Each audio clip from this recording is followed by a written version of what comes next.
जी जी जी, नमस्ते मैम, नमस्ते। नमस्कार। हंसराज कॉलेज द्वारा इस कोरोना काल में आयोजित अनेक महत्वपूर्ण और रचनात्मक कार्यक्रमों की श्रृंखला में आज राष्ट्रीय वेबिनार का आयोजन किया गया है, जिसका विषय है कामकाज के बदलते तौर तरीके। और महत्वपूर्ण विषय पर आयोजित एक रिक्वेस्ट है आप सब लोगों से कि आप लोग प्रेजेंट ना करें, प्रेजेंट सिर्फ रिसोर्स पर्सन करेंगे, और आप लोग सब लोग अपने को म्यूट कर लें। किसी की कोई वीडियो भी बंद कर लें, क्योंकि वीडियो में बहुत ज्यादा बैंडविड्थ लगती है। आप अपना देख लीजिए जी। तो किसी की कोई क्वेरी हो, कोई क्वेश्चन हो, तो चैट बॉक्स में आप लिखिए, बाद में संभव हुआ तो उसका कोशिश किया जाएगा उसकी जिज्ञासा को शांत करने का। आप फिलहाल अपना म्यूट कर लें। तो हंसराज कॉलेज द्वारा इस महत्वपूर्ण वेब संगोष्ठी में, वेबिनार में आप सबका स्वागत है, अभिनंदन है। हंसराज कॉलेज लगातार रचनात्मक कार्यक्रमों के जरिए इस कोरोना काल में भी निरंतर इस प्रयास कर रहा है कि समाज में रचनात्मकता, समाज में सकारात्मकता का भाव बरकरार रहे, विद्यमान रहे, और इन तमाम चीजों के बीच एक दूसरे से मिलते जुलते, एक दूसरे से बतियाते हुए ज्ञान, कौशल और बुद्धि के प्रसार के माध्यम से लगातार स्वयं को संवर्धित करते हुए हम इस कोरोना काल में अपने को आगे बढ़ाने का प्रयास करें, आगे बढ़ाने की कोशिश करें। लगातार हंसराज कॉलेज ने पहले से ही वर्षों से लगातार इस बात की कोशिश की है कि हमारे विद्यार्थियों को, हमारे शिक्षकों को, हमारे प्रशासन से जुड़े लोगों को आधुनिकतम तकनीक मिल सके। तकनीक की दृष्टि से सभी को अद्यतन बनाए रखने की कोशिश लगातार हंसराज कॉलेज की प्राचार्य डॉक्टर रमा ने पिछले कुछ सालों में की है, और उसका नतीजा है कि इस कोरोना काल में भी हंसराज कॉलेज तकनीकी रूप से और साहित्य, संस्कृति, भाषा, अकादमिक जगत के बहुत सारे विविध रचनात्मक कार्यक्रमों का आयोजन करके एक प्रकार से नेतृत्व कर रहा है। हंसराज कॉलेज में इस प्रकार के कार्यक्रमों का और इस प्रकार के अनेक कार्यक्रमों का आयोजन किया जा चुका है। हमारे यहाँ फैकल्टी डेवलपमेंट सेंटर, परामर्श, IQAC, तमाम विभाग, तमाम समितियां, इन सब के सहयोग से लगातार कार्यक्रमों का आयोजन होता रहा है। उसी कड़ी में आज देश भर के अलग अलग राज्यों के, अलग अलग विश्वविद्यालयों के, अलग अलग कॉलेजों के कई महत्वपूर्ण व्यक्ति यहाँ उपस्थित हैं। बैंकिंग सेक्टर के, मैनेजमेंट के, तकनीक के, उसके बाद प्रौद्योगिकी से जुड़े बहुत सारी संस्थाओं और कंपनियों से लोग यहाँ शामिल हैं। आप सबका हृदय से अभिनंदन है, स्वागत है। मैं जानता हूँ कि कार्यक्रम में थोड़ा विलंब हो चुका है, लेकिन फिर भी हम इसको शुरू करते हैं। हमारे बीच उपस्थित हैं प्रख्यात तकनीकविद आदरणीय श्री बालेंद्र शर्मा दधीच जी, जो कि निदेशक हैं माइक्रोसॉफ्ट इंडिया के। मैं उनका हार्दिक अभिनंदन करता हूं, स्वागत करता हूं। हंसराज कॉलेज की प्राचार्य प्रोफेसर रमा हमारे बीच उपस्थित हैं, जो आज के इस कार्यक्रम को, जिनका सानिध्य हमें मिल रहा है इस कार्यक्रम में।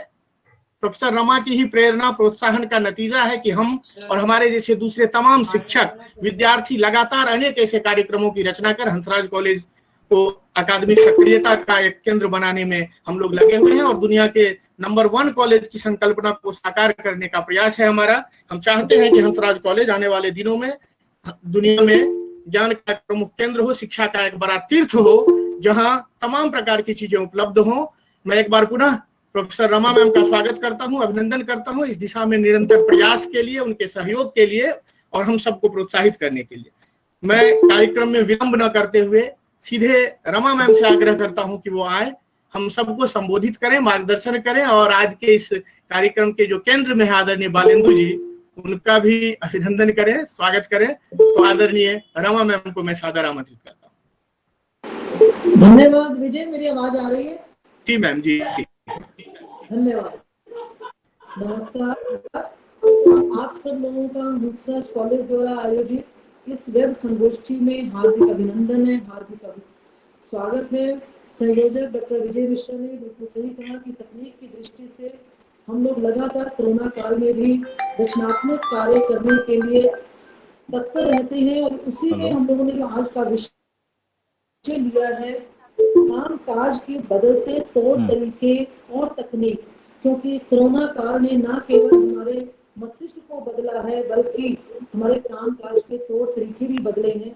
यही कारण है कि अभी जब हमने इस वेब संगोष्ठी का आयोजन करना था, तो मैं देख रही थी चैट बॉक्स में लोगों के जो धैर्य है वो नजर नहीं आ रहा था। चैट बॉक्स में कमेंट्स आ रहे थे, जो आयोजक है वो कहाँ पर है, कार्यक्रम शुरू क्यों नहीं हो रहा है, ये तो तकनीक की भी अपनी सीमाएं होती हैं। तकनीक भी जब कक्ष भर जाता है तो उसका दरवाजा बंद हो जाता है और वो किसी को अंदर नहीं आने देती है। खैर, हमने कार्यक्रम को शुरू करने की तरफ बढ़ते हैं और आज के जो हमारे वक्ता में बालेंदु शर्मा दादी जी। बालेंदु जी, मैं हंसराज कॉलेज द्वारा आयोजित संगोष्ठी में आपका हार्दिक अभिनंदन करती हूँ। बालेंदु जी, तकनीक में आधुनिक देश को काम करने के बालेंदु जी, हमने तकनीक के माध्यम से हिंदी का प्रचार प्रसार किया है। वास्तव में हमें उस पर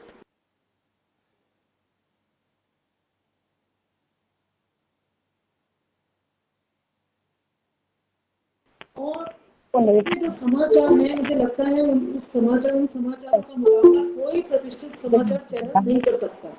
और बालेंदु जी शुरू में ऐसे करते हैं, दनादन खबरें, ना इधर की ना उधर की, सीधे खबर की ओर। और फिर अंत में कहते भी हैं कि जब हमारा काम 5 मिनट में ही हो सकता है तो हम उस पर आधे घंटे से भी ज्यादा का समय क्यों लगाएं। हाँ तो बिल्कुल, बालेंदु जी, मेरी आवाज भी आ रही है? दनादन इस कार्यक्रम को शुरू करते हैं। आप पूरी आ रही थी क्या? और पूरी मुझे आ रही लगता है? है आज आपको सुनने के बाद हम मैडम की आ रही है? काम इनकी काज मिश्रा जी के की और जो मैडम की आ हमारे रही है? आजकल तरीके चल रहे हैं उसके बीच में जो तकनीक है हाँ। वो कैसे हमें प्रभावित कर रही है, उसकी क्या चुनौतियां अच्छा, हैं, अच्छा। मुझे लगता है हम सब लाभान्वित होंगे। आप सबका हार्दिक नहीं। अभिनंदन, आप सबका धन्यवाद। मेरी फोटो तो नहीं आ रही ना? बहुत बहुत धन्यवाद रमा मैम का इस शुरुआती अच्छा। लेकिन एक बार सुन, ये क्या कहते हैं, महत्वपूर्ण मार्गदर्शन और प्रोत्साहन के लिए आवाज एक क्लियर है बार उस पुनः पे हृदय वैसे? से उनका आभार। और अब मैं इससे पहले कि अच्छा, बालेंदु ठीक जी है, को ठीक। आमंत्रित करूं, जरूरी हो जाता है कि उनका एक संक्षिप्त परिचय आप लोगों के सामने रखूं। वैसे तो बालेंदु जी इन दिनों एक बड़े व्यक्तित्व के रूप में हम सबको मालूम ही, हम सब जानते हैं, उनकी लोकप्रियता का ही परिणाम है। हमने भी प्रयास किया निश्चित रूप से, लेकिन 3000 लोगों ने, 3000 से भी अधिक लोगों ने इस कार्यक्रम के लिए अपना रजिस्ट्रेशन कराया और सभी क्षेत्र के लोगों ने बड़े उत्साह के साथ इसमें अपनी भागीदारी सुनिश्चित करने की इच्छा व्यक्त की।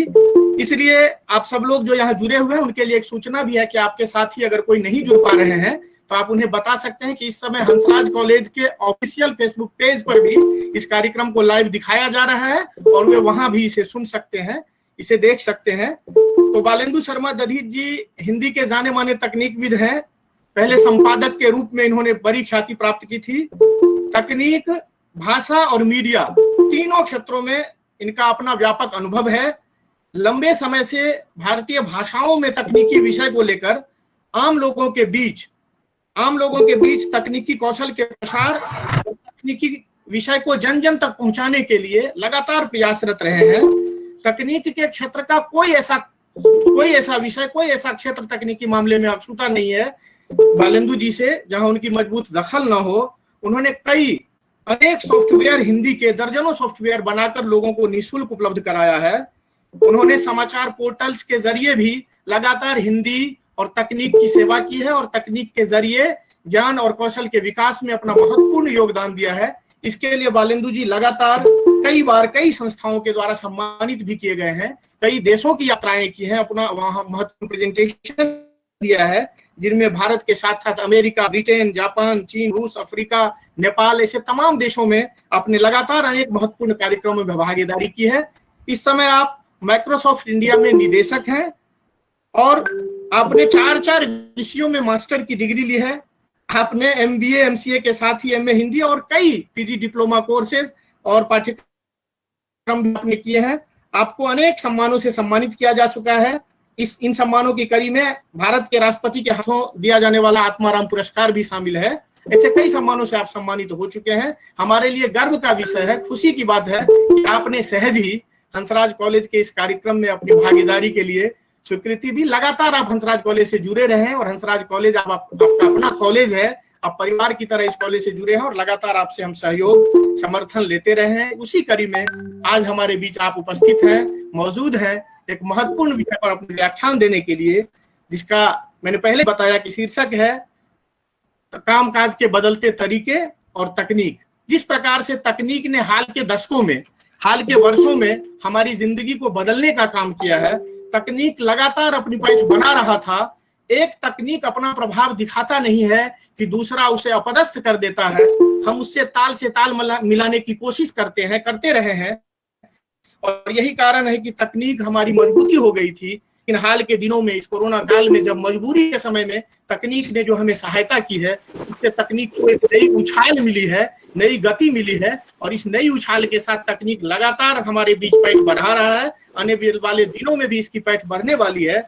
ऐसे में जबकि काम काज तकनीक प्रधान होने जा रहा है, हमारी जीवन शैली, हमारी जीवन पद्धति, हमारी जीवन संस्कृति और कार्य संस्कृति तकनीक पर आधारित होने वाली है, तो जरूरी है कि तकनीक में कामकाज के बेहतर तौर तरीकों को समझने के लिए हम इस महत्वपूर्ण व्याख्यान, ऐसे कार्यक्रम का आयोजन करें। और इसके लिए हमारे बीच उपस्थित हैं बालेंदु शर्मा दधीच जी। मैं हृदय से हंसराज कॉलेज का धन्यवाद भी करता हूं और उन्हें आमंत्रित करता हूं कि वो आए और इस विषय पर हम सबको संबोधित करें, अपना प्रेजेंटेशन दें। आदरणीय बालेंदु शर्मा दधीच जी।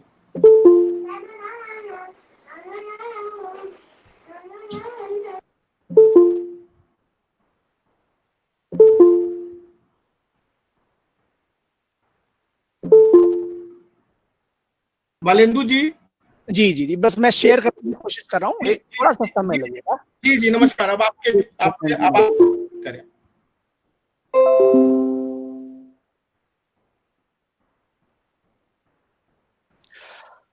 मुझे उम्मीद है कि मेरी स्क्रीन आपको दिखाई दे रही होगी। हाँ बालेंदु जी, दिखाई दे रही है जी। सबसे पहले तो आज के इस महत्वपूर्ण कार्यक्रम के आयोजन के लिए मैं हंसराज कॉलेज नेतृत्व यानी कि वहाँ की प्राचार्य प्रोफेसर रमा जी को बहुत बहुत धन्यवाद देना चाहूंगा। उन्होंने एक के बाद एक इस प्रकार के महत्वपूर्ण और बहुत ही प्रतिष्ठित कार्यक्रमों की एक लंबी श्रृंखला शुरू की है, और वो श्रृंखला आज यहाँ तक पहुंची है और आगे ये बहुत आगे जाएगी, बहुत ही ऊपर जाएगी। तो ये हमारे लिए, सबके लिए, जितने भी लोग रचनात्मक लोग हैं या तकनीक और भाषा के क्षेत्र में काम कर रहे हैं या भाषा के अन्य क्षेत्रों में काम कर रहे हैं, उनके लिए बहुत ही प्रेरक है ये सारी घटनाएं। और इसके लिए मैं आपको बधाई भी देना चाहूंगा और बहुत बहुत आपका धन्यवाद भी प्रकट करना चाहूंगा।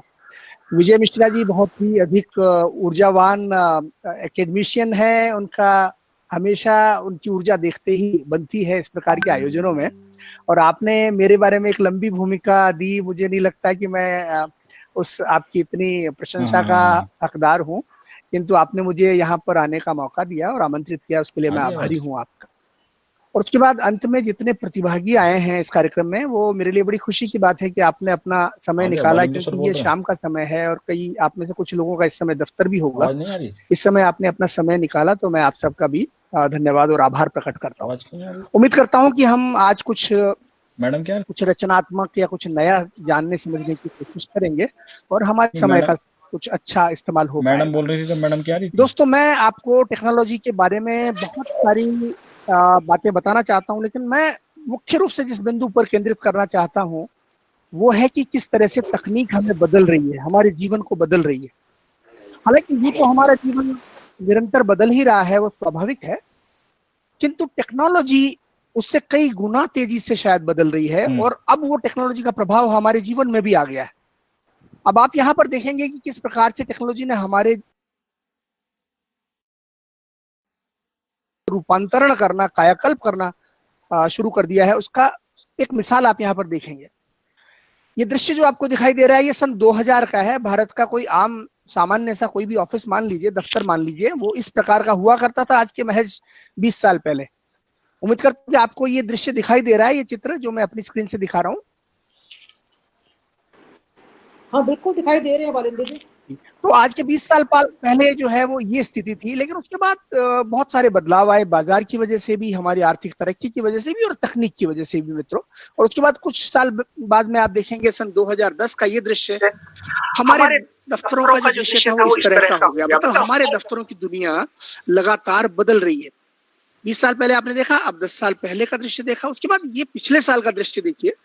हम यहाँ पर थे 20 साल पहले, थोड़े से छिन्न भिन्न अवस्था में थे। उसके बाद थोड़े से हम ऑर्गेनाइज हो गए, हम सुनियोजित हो गए, संयोजित हो गए, और इस प्रकार के दफ्तर हमारे यहाँ दिखने लगे। और उसके बाद पिछले साल का ये दृश्य है, एक फोटो है, ये किस तरह से टेक्नोलॉजी ने हमें इतना सक्षम बना दिया कि हम अनौपचारिक रूप से काम करने लगे।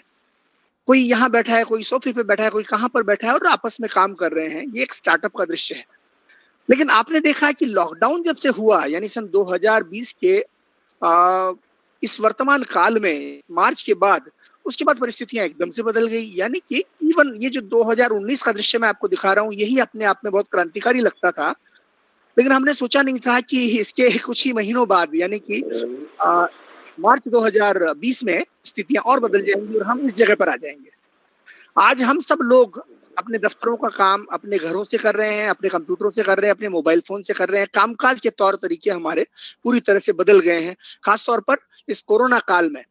मित्रों, हालांकि पूरी दुनिया में बदलाव की जो प्रक्रिया है ये तो बहुत लंबे समय से चल रही थी और ये अवश्यंभावी थी, किंतु कोरोना काल ने अचानक हमको तकनीक के ज्यादा करीब ला दिया है। हम में से जितने लोग टेक्नोलॉजी से थोड़ा डरते थे या झिझकते थे, उसका इस्तेमाल करने में थोड़े से भयभीत होते थे, वो अचानक भय धीरे धीरे धीरे करते हुए कोरोना की बदौलत मानिए या फिर ये लॉकडाउन की बदौलत मानिए, वो भय हमसे अब चला गया है और हम सभी लोग अब टेक्नोलॉजी का ज्यादा बेहतर प्रयोग करने लगे हैं। यहाँ तक कि उसके जो उन्नत किस्म के अनुप्रयोग हैं उनका भी प्रयोग हम करने लगे हैं। अब हमारी झिझक चली गई है।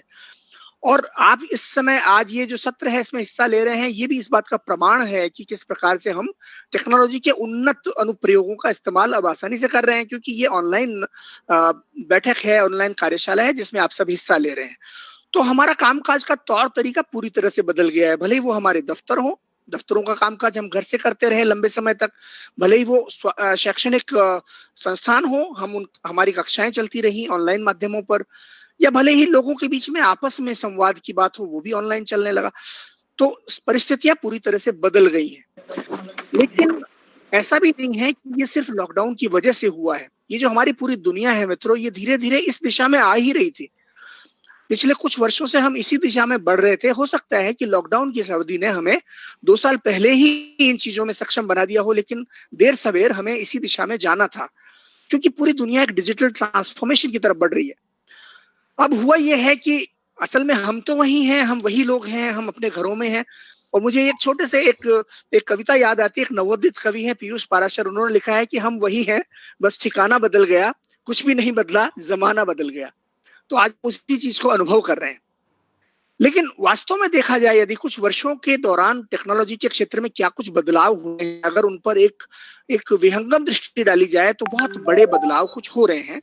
और वो लॉकडाउन से इतर है, वो लॉकडाउन से संबंध नहीं रखते, क्योंकि हम दूरगामी लिहाज से एक दिशा में जा रहे हैं मित्रों। अब इसमें क्या कुछ हो रहा है? सबसे पहली चीज है डिजिटल डिसरप्शन हो रहा है। मतलब डिजिटल टेक्नोलॉजीज ने हमारे कारोबार के तौर तरीकों में डिसरप्शन किया है, उनको बदल दिया है। हम जिस तरह से अब तक पारंपरिक ढंग से कारोबार करते थे या कामकाज करते थे, उसको बदल दिया है। दूसरा है डिजिटल ट्रांसफॉर्मेशन हो रहा है। मतलब हमारे दफ्तर वही हैं, लोग वही हैं, लेकिन वो टेक्नोलॉजी का बहुत ज्यादा प्रयोग करने लगे हैं, बहुत बेहतर प्रयोग करने लगे हैं। तीसरा है मोबिलिटी और कोलैबोरेशन आ गया है। मोबिलिटी से मेरा तात्पर्य मोबाइल फोन से नहीं है, लेकिन मोबिलिटी से मेरा तात्पर्य यह है कि व्यक्ति चलते फिरते काम करने लगा है। हो सकता है कि कोई व्यक्ति अपने घर में बैठा हो, कोई व्यक्ति दफ्तर में हो, तीसरा व्यक्ति बाजार में हो, लेकिन फिर भी वो वहां पर रहते हुए अपने मोबाइल फोन या टैबलेट या अपने पीसी के जरिए काम कर रहे हैं। और चौथा है कोलैबोरेशन। तो ये मोबिलिटी से ही जुड़ा हुआ है कि किस प्रकार से अलग अलग स्थितियों में अलग अलग स्थानों पर रहने वाले लोग एक दूसरे के साथ औपचारिक या अनौपचारिक रूप से संपर्क में रहते हुए अपने दफ्तर का काम कर रहे हैं या अपनी टीम का काम कर रहे हैं। तो कोलैबोरेशन उनके बीच में हो रहा है या सहकर्म होने लगा है। चौथी बड़ा जो परिवर्तन आया है, चौथा, वो है मेधावी तकनीक। टेक्नोलॉजी भी इंटेलिजेंट हो गई है, वो बड़ी मेधावी हो गई है मित्रों। और आपने सुना होगा कृत्रिम बुद्धिमत्ता का नाम, आपने जरूर सुना होगा, उसका जिक्र हम आगे करेंगे। तो खुद टेक्नोलॉजी भी बदल रही है, दुनिया तो हमारी बदल रही है, दफ्तर हमारा बदल रहा है, लेकिन टेक्नोलॉजी खुद भी अपने आप को बदल रही है और बेहतर बना रही है। उसके बाद मानव मशीन संपर्क, इसके तौर तरीके बदल गए हैं। इंसान किस तरह से मशीनों के साथ या टेक्नोलॉजी के साथ में इंटरफेस करता था, उनके साथ में संवाद करता था, बात करता था, संपर्क करता था, उसके तौर तरीके बदल रहे हैं, बड़ी तेजी से बदल रहे हैं। और उसके बाद अंत में आप देखेंगे स्कैम। ये स्कैम नाम की एक चीज हमारे बीच में आ गई है। अब ये क्या है स्कैम? ये वो स्कैम नहीं है जिसका अक्सर हम अपने अखबारों में जिसके बारे में पढ़ते रहे हैं मित्रों। ये स्कैम एक अच्छी चीज है। अच्छी चीज क्यों है? इसमें सबसे पहली चीज है, एस का मतलब है सोशल, यानी सोशल टेक्नोलॉजीज, सोशल नेटवर्किंग उसका हिस्सा है। और उसके अलावा बहुत सारी दूसरी सोशल टेक्नोलॉजीज आ गई, सोशल मैसेजिंग भी उसमें आती है, सोशल बुकमार्किंग आती है, आदि आदि। मतलब सोशल उसके बाद हम आते हैं सी पर। स्कैम का दूसरा जो कैरेक्टर है या दूसरा लेटर है, दूसरा अक्षर है, वो है सी। सी का मतलब है क्लाउड। तो क्लाउड कंप्यूटिंग बहुत महत्वपूर्ण परिघटना बनकर के इस दौरान उभरी है। उसके बाद आते हैं ए पर, यानी एनालिटिक्स, विश्लेषण। डेटा का विश्लेषण अब बहुत महत्वपूर्ण हो गया है हमारे कामकाज के हिस्से के तौर पर। और अंत में आता है मोबाइल, हमारा मोबाइल फोन या मोबिलिटी, यानी चलते फिरते हुए काम करने की क्षमता। तो ये 6 बड़े बदलाव आए हैं पिछले, अगर आप 1-2 दशक के बीच में आप उन पर ध्यान देंगे तो हमारे जीवन में ये सारा बदलाव आया है। कामकाज के तौर तरीकों में ये रिफ्लेक्ट होता है या प्रतिबिंबित होता है।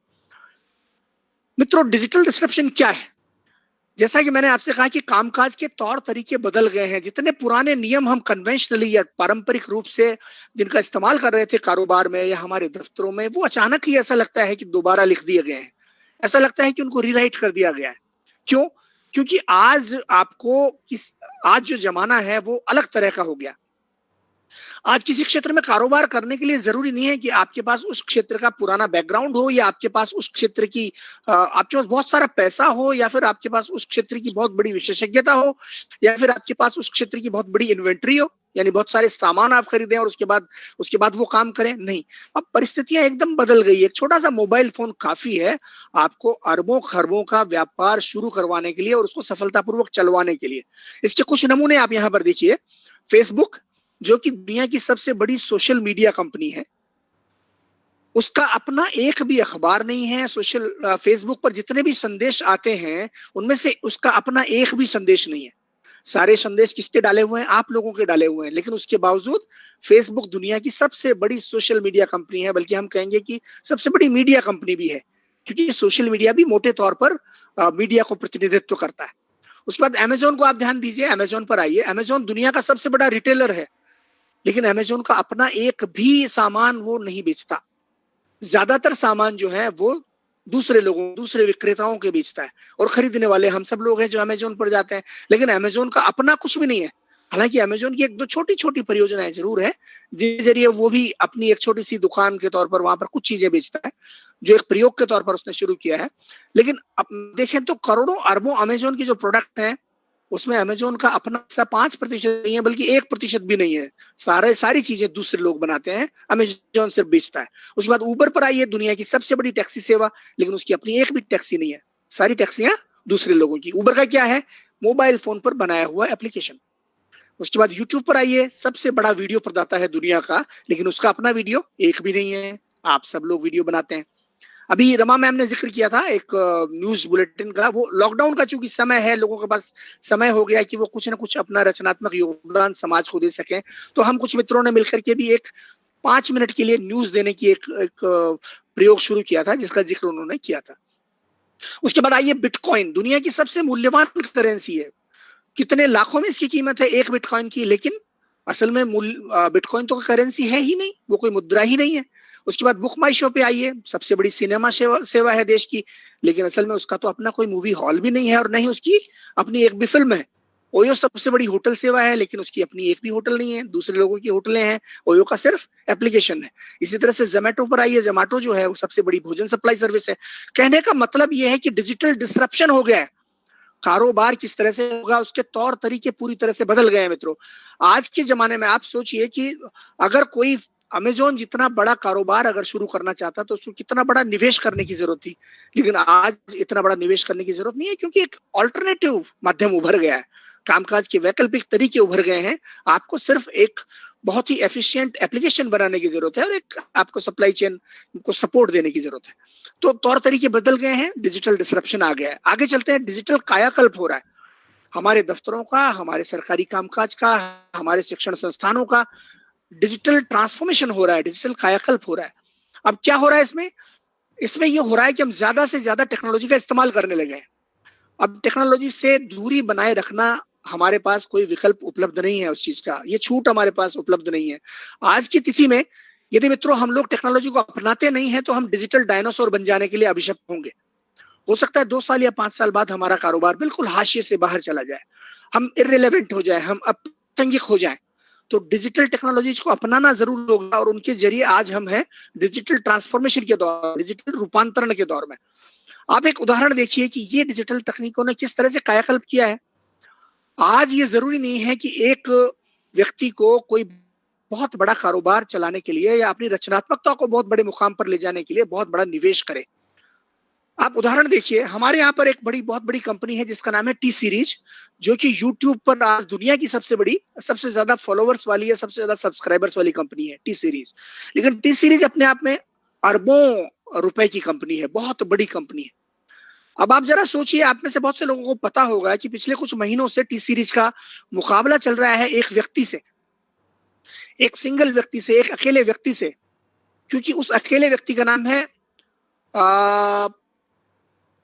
पुडीपाई। हालांकि उसकी स्पेलिंग थोड़ी अलग है, इसलिए मुझे सोचने में थोड़ा सा एक सेकंड लगा। उसका नाम है पुडीपाई, और पुडीपाई के जो सब्सक्राइबर्स हैं वो यूट्यूब के आसपास रहते हैं। वो अकेला व्यक्ति है। अब आप सोचिए कि इतना बड़ा संस्थान और दूसरी तरफ एक अकेला व्यक्ति, दोनों बराबर चल रहे हैं। दोनों की रेवेन्यूज अगर यूट्यूब से आप देखेंगे तो लगभग बराबर होंगे, क्योंकि दोनों ही लगभग बराबर सब्सक्राइबर्स रखते हैं। बल्कि आपको कहूंगा कि अगर आप व्यूज देखेंगे तो पुडीपाई के जो व्यूज हैं वो यूट्यूब से कहीं ज्यादा होंगे। तो एक अकेला व्यक्ति डिजिटल डिसरप्शन, डिजिटल ट्रांसफॉर्मेशन की बदौलत दुनिया की बड़ी से बड़ी कंपनी को मात देने की क्षमता रखता है। आज टेक्नोलॉजी में इतनी बड़ी शक्ति है मित्रों। आप देखिए, इनके मुकाबले आप कोका कोला या दुनिया के जो बहुत बड़े बड़े ब्रांड्स हैं, उन ब्रांड्स को देखेंगे, जनरल इलेक्ट्रिक है या फिर टेक्नोलॉजी की दुनिया के ब्रांड्स को भी देखेंगे तो वो बहुत पीछे छूट जाएंगे व्यूज के मामले में। और अकेला सिंगल इंसान जो है, पुडीपाई जो है, वो इन सब आगे खड़ा होगा। इसी तरह से भारत में भी देखेंगे तो भुवन बाम है, या हमारे यहाँ अमित भड़ाना है, या हमारे यहाँ वायरल फीवर नाम का एक छोटा सा 3-4 लोगों का समूह है। ये समूह बहुत बड़े बड़े मीडिया संस्थानों से ज्यादा बड़े बन चुके हैं। आप जरा सोचिए, ये है टेक्नोलॉजी की पावर। और डिजिटल कायाकल्प पर हम आगे कभी बात करेंगे। फिलहाल बस इतना काफी है कि आज आपके पास छूट उपलब्ध नहीं है कि आप टेक्नोलॉजी को न अपनाएं। ये एक बहुत बड़ा बदलाव हमारे जीवन में आ गया है, हमारे दफ्तरों में आ गया है। उसके बाद हम आते हैं मोबिलिटी और कोलैबोरेशन की तरफ। आज आप अपने आपका मोबाइल फोन पर्याप्त है आपका दफ्तर चलाने के लिए, आपका पीसी पर्याप्त है आपका पूरा का पूरा दफ्तर चलाने के लिए। एक व्यक्ति अगर आज एक नई कंपनी खोलना चाहता है तो उसको क्या चाहिए? उसको सिर्फ एक पीसी चाहिए, एक मोबाइल फोन चाहिए और एक टेबल चाहिए। इतना काफी है मित्रों। लेकिन आप जरा 10 साल पहले जाइए, 20 साल पहले जाइए, तो आपको क्या चाहिए था? बहुत बड़ा आप दफ्तर बनाते, उसमें आप स्टाफ को हायर करते, पता नहीं तमाम तरह के स्टाफ को हायर करते, और उसके बाद आप अपना जो भी कारोबार है उसको खोलते। लेकिन परिस्थितियां बदल गई है। अब परिस्थितियां इस हद तक बदल गई है कि आपको जो आपके एम्प्लॉइज हैं उनको भी रखने की जरूरत नहीं है। यहाँ तक कि आप उन एम्प्लॉइज के साथ में आप चाहें तो उनके साथ भी कोलैबोरेशन कर सकते हैं, बाहर के लोगों को जोड़ सकते हैं, आप विदेश के लोगों को भी जोड़ सकते हैं, और आपका काम चलता रहेगा एक सिंगल डेस्क से। तो ये पावर है, ये कोलैबोरेशन और मोबिलिटी का पावर है।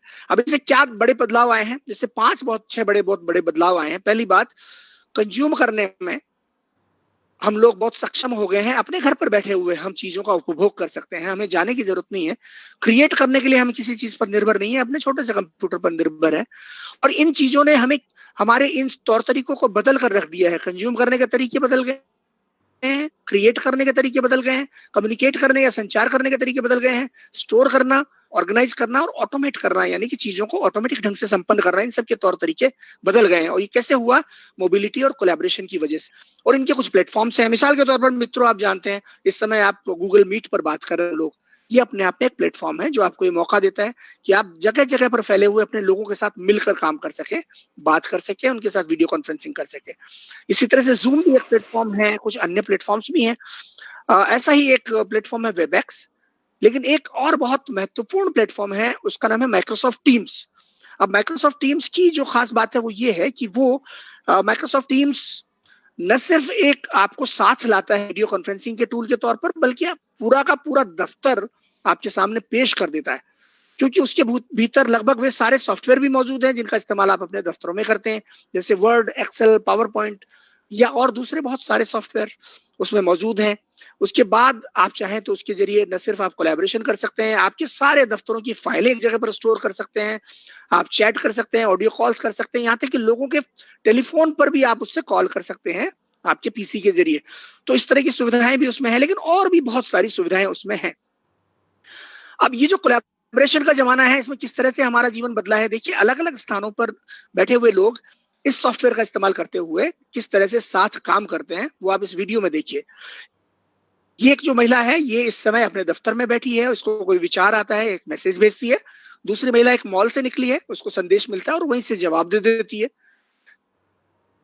तीसरा एक व्यक्ति एक अन्य ब्रांच में बैठा हुआ है, वो वहां पर इस मैसेज को देखता है। और चौथा व्यक्ति किसी दूसरे देश में है, वो वहां से मैसेज को देखता है और वहीं से जवाब देता है।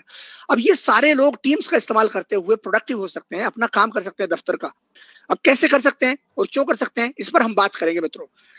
ये कोलैबोरेशन की ताकत है। पूरी दुनिया में फैले हुए अलग अलग तरह के लोग, अलग अलग बैकग्राउंड्स के लोग, अलग अलग स्किल सेट्स वाले लोग, अलग अलग कौशल वाले लोग किस तरह से एक साथ आते हैं इस सॉफ्टवेयर के माध्यम से और इसके जैसे दूसरे सॉफ्टवेयर के माध्यम से।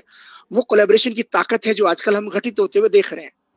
अब यहाँ पर मैं आपको एक उदाहरण देना चाहूंगा। मान लीजिए हम इस समय हंसराज कॉलेज के कार्यक्रम के बारे में मौजूद हैं और इसके बारे में हम बात कर रहे हैं। मान लीजिए हंसराज कॉलेज का एक बहुत ही महत्वपूर्ण कोई प्रोजेक्ट है या परियोजना है और वो जो परियोजना है उसको 10 अलग अलग शहरों में संपन्न किया जाना है, यानी 10 लोकेशन उसमें है और उस 10 लोकेशन में हर लोकेशन पर 15 लोग काम कर रहे हैं और वो 3 महीने की परियोजना है। मान लीजिए कि 3 महीने के लिए हंसराज कॉलेज ने एक परियोजना शुरू की, रिसर्च की परियोजना हो सकती है, और वो 10 लोकेशनों पर उसके लोग गए और 15-15 लोग और वहां जाकर के वो काम कर रहे हैं और परियोजना 3 महीने में खत्म होगी।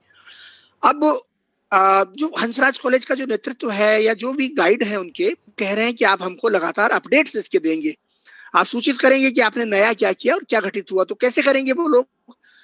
स्वाभाविक रूप से वो सभी लोग रोजाना एक ईमेल भेजेंगे हंसराज कॉलेज को। तो सभी लोग एक ईमेल भेजेंगे। अब मान लीजिए कि एक ईमेल वो भेजेंगे, लेकिन एक ही ईमेल से तो बात नहीं बनेगी ना। पूरे दिन में एक व्यक्ति औसतन मेरे ख्याल से 10 ईमेल संदेश लगभग भेजता होगा कम से कम। तो अब जरा इसको कैलकुलेट करके देखते हैं, हम इसकी गणना करके देखते हैं कि पुराने तरह से जब हम काम करते थे, पुराने तौर तरीकों से, तो हमारी क्या सीमाएं थी और नए तौर तरीके उनको कैसे बदलने जा रहे हैं। मित्रों, ये जो 10 लोकेशन पर जो 15-15 लोगों की जो टीमें हैं, अगर मान लीजिए ये प्रतिदिन 10 ईमेल भेजती है, तो 10 को आप 15 लोकेशन से गुणा कीजिए और 15 लोकेशन को आप 10 लोगों से 10 ईमेल से गुणा कीजिए और उसके बाद 3 महीनों से गुणा कीजिए और 3 महीनों को 30 दिन से गुणा कीजिए। तो अगर आप इन सबको गुणा करते हैं तो इस प्रोजेक्ट में, इस परियोजना में कुल 1,35,000 ईमेल मैसेज जनरेट हो रहे हैं मित्रों। कितने? 1,35,000 ईमेल संदेश इसमें पैदा हो रहे हैं इन परियोजनाओं में, इस 3 महीने की परियोजना में। और ये जो 1,35,000 जो ईमेल मैसेज हैं, ये तमाम 1500 सदस्य जो इसके होंगे या 150 सदस्य होंगे उनके पास ही जाएंगे। उन सबके ईमेल मैसेज, उनके ईमेल बॉक्सेस में ये तमाम 1,35,000 मैसेजेस मौजूद होंगे। अब इन संदेशों में कितने अटैचमेंट भी होंगे, इन संदेशों में कितनी कुछ दूसरी चीजें भी होंगी। तो आप सोचिए कि उनके ईमेल अकाउंटों का क्या होगा, उनका जो ईमेल स्टोरेज है उसका क्या होगा, वो जो इंटरनेट का इस्तेमाल करते हैं बैंडविड्थ का, उसका क्या होगा, कितना डेटा इन लोगों के बीच में आ और जा रहा है। ये कन्वेंशनल तरीका है, ये हमारा पुराना तरीका है जिसमें हम लोग ईमेल का इस्तेमाल करते थे कोलैबोरेशन के लिए। अब जरा नए तौर तरीकों पर आते हैं, जैसे कि माइक्रोसॉफ्ट टीम्स है या कोई दूसरे प्लेटफॉर्म्स हैं। उनमें क्या होता है मित्रों, आप क्या करते हैं कि माइक्रोसॉफ्ट टीम्स में एक टीम बना देते हैं। आप ये सॉफ्टवेयर खोलते हैं और उसमें एक टीम बना देते हैं और उसके बाद उस टीम में आप अपना एक संदेश डाल देते हैं, एक ईमेल वहां पर डाल देते हैं और उसके बाद तमाम 15 लोकेशन पर जितने भी लोग हैं उसी का संदेश का जवाब वहां पर देते रहते हैं। वो अपने ईमेल मैसेज में नहीं जाते, अपने ईमेल बॉक्स में नहीं जाते। तमाम लोग माइक्रोसॉफ्ट टीम्स में आकर के उस संदेश का जवाब देते हैं, दूसरा व्यक्ति उसका जवाब देता है, तीसरा उसका जवाब देता है और इस तरह से टीम्स में आप एक के नीचे एक तमाम संदेश आपके आते हुए चले जाते हैं। वो जो 1,35,000 संदेश थे वो सिर्फ एक संदेश में तब्दील हो जाते हैं, सिंगल मैसेज में तब्दील हो जाते हैं। तो आप सोचिए, एक ही मैसेज और सभी लोग उस मैसेज को जब चाहें उनको टीम्स खोलना है और वो संदेश मिल जाएगा। उसके बाद जितनी भी उनके बीच में ट्रेल चली है मैसेजों का, जितना भी सीरीज चली है वो सारी सीरीज वहीं पर उसी में उपलब्ध होगी। जितनी फाइलें शेयर की गई हैं सारी फाइलें उसी एक संदेश में मौजूद होंगी और ये सारी जो चीजें हैं कहां पर सेव होंगी, ये क्लाउड पर सेव होंगी। यानी कभी भी ये मैसेज नष्ट नहीं होंगे। कोई व्यक्ति शरारत करके भी इनको डिलीट नहीं कर सकता, कोई व्यक्ति उनमें बदलाव नहीं कर सकता, कोई व्यक्ति प्रमाणों को नष्ट नहीं कर सकता। पूरी तरह से ये सुरक्षित हैं। चाहे किसी का पीसी नष्ट हो जाए, कहीं पर आग लग जाए, कि कहीं पर कोई दूसरा एक्सीडेंट हो जाए, सारी सामग्री हमेशा के लिए सुरक्षित और सिर्फ एक जगह पर हमेशा के लिए मौजूद है। उसको सर्च करना बेहद आसान है। और आप जरा सोचिए, आप अपने ईमेल बॉक्स को भरने से बचा रहे हैं, अपना डेटा खर्च होने से बचा रहे हैं, अपने दफ्तर के पैसे बचा रहे हैं, अपने सर्वर का स्टोरेज बचा रहे हैं, और पता नहीं क्या क्या बचा रहे हैं। कैसे? कोलैबोरेशन, आज के नए जमाने में कामकाज का नया तरीका, कोलैबोरेशन यानी सहकर्म। तो मैं आपको दिखाता हूं कि कैसे मैंने जिस चीज का जिक्र किया असल में वो घटित कैसे होता है। मैं आपके सामने खोल लेता हूं कि ये टीम्स कैसे काम करता है, और सिर्फ आपको 2 मिनट में मैं इसका तौर तरीका बताने की कोशिश करूंगा कि ये यहाँ पर टीम कैसे बनती है। देखिए, ये है टीम्स, और मैं इन तमाम टीम्स का इसमें सदस्य हूं। इन तमाम टीमों में विभिन्न प्रकार के संदेश चल रहे हैं, और जैसा कि एक संदेश आपको यहाँ दिखाई दे रहा है, ये संदेश भेजा गया, इसमें जितनी भी फाइलें शेयर की जा रही है एक के बाद एक नीचे जुड़ती जा रही है लोगों के नाम के साथ। मुझे अलग अलग ईमेल भेजने की जरूरत नहीं है मित्रों, इसी संदेश का जवाब देते चले जाओ। सारे संदेश आपके सिंगल ईमेल की तरह, सिंगल मैसेज की तरह हमेशा हमेशा के लिए उपलब्ध रहेंगे। तो ये हुई बात टीम्स के बारे में। अब मैं आपको बताता हूं कि ये टीम्स बनती कैसे हैं। इसके लिए सबसे पहले हम चलेंगे, यहाँ पर टीम्स नाम का एक आपको दिखाई देगा एक आइकन, आप उसमें जाएंगे और अपनी टीम को आप क्रिएट कर लेते हैं। और टीम को क्रिएट करने के बाद आप क्या करेंगे कि उसमें आप जो भी चाहें, जिस टीम के नाम से भी आप टीम बनाना चाहें वो आप बना सकते हैं। मेरे यहाँ पर लाइट चली गई है, लेकिन मुझे उम्मीद है आप लोग मुझे सुन पा रहे हैं। सुन पा रहे हैं सर। आवाज आ रही है जी? सर सुन पा रहे हैं।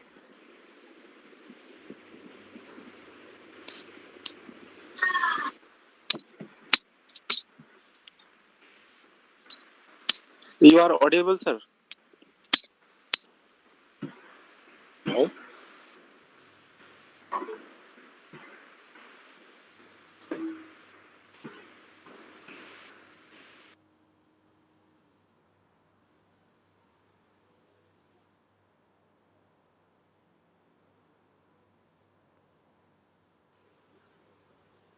Continue. Yes, sir.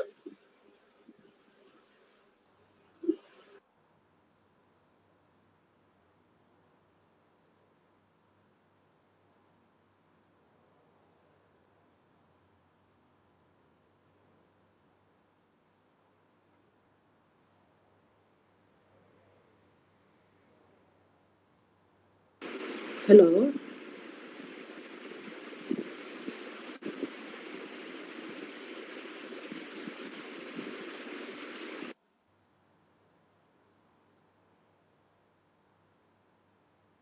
Hello hello.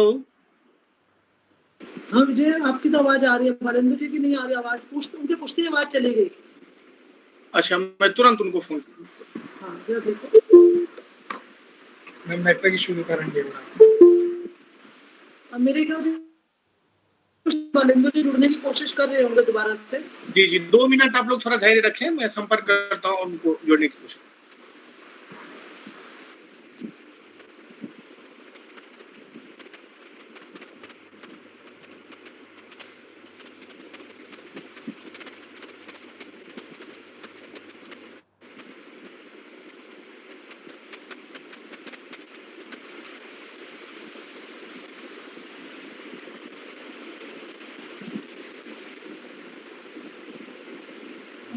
देखिए, यही जो है ना, यही तकनीक की जो है थोड़ी सी भेजेंगे। इस तरह से निर्भर हो जाते हैं। बालेंद्र जी का बहुत अच्छा व्याख्यान चल रहा था, बीच में मेरे ख्याल से कुछ इंटरनेट की कुछ कनेक्टिविटी की दिक्कत आई है। सभी प्रतिभागी सुन पा रहे हैं? Yes ma'am. Yes, ma'am. हाँ, तो इसलिए हम यही बात कर रहे थे कि ये जो हम तकनीक की तरफ हम बढ़ रहे हैं, तकनीक का प्रयोग भी कर रहे हैं, लेकिन ये बात भी मतलब मुझे कहने में जरा भी संकोच नहीं होता कि हमें पूरी तरह से तकनीक पर निर्भर भी नहीं होना है। तकनीक के साथ साथ हमें अपने जो पारंपरिक तरीके हैं उनको भी अपनाते रहना है, उन पर भी, क्योंकि तकनीक जो एक कहना चाहिए कि जो हम लोगों का एक भावनात्मक संबंध है, जो आमने सामने हम लोग एक दूसरे को देखकर बातचीत करते हैं, एक दूसरे के साथ जुड़ते हैं, भावनात्मक संबंध जुड़ता है, ये जो तकनीक पर बहुत ज्यादा आश्चर्य है, मुझे लगता है खास तौर पे जो हम प्राध्यापक लोग हैं, हमारा जो शिक्षण कार्य आजकल अधिकतर कॉलेजेस का, यूनिवर्सिटीज का जो काम ऑनलाइन चल रहा है, ये केवल एक सहायक के रूप में ही लिया जा सकता है। ये बिल्कुल, इसको हम ये नहीं कह सकते कि हाँ अब ऑनलाइन आ गया हमारे पास। आइए बालेंदु जी, मैं तो सिर्फ स्टेपनी का काम कर रही थी आपकी अनुपस्थिति में। धन्यवाद धन्यवाद। मैं क्षमा चाहता हूँ, कुछ व्यवधान आ गया। वो दरअसल ना आपके पूछते ही आप सुन पा रहे, आपके पूछते ही आपका सुनना बंद हो गया। मैं शेयर कर रहा हूँ मेरी।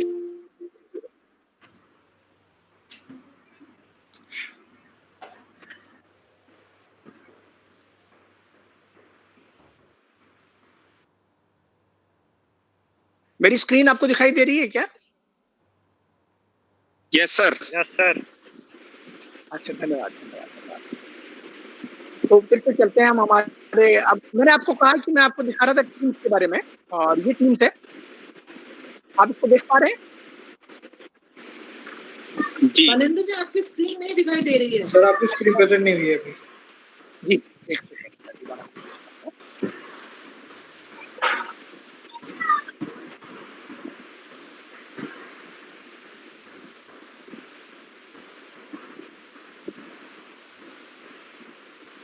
हाँ, अब मुझे दिखाई दे रहा है, ये शायद अब आपको दिखाई देगी।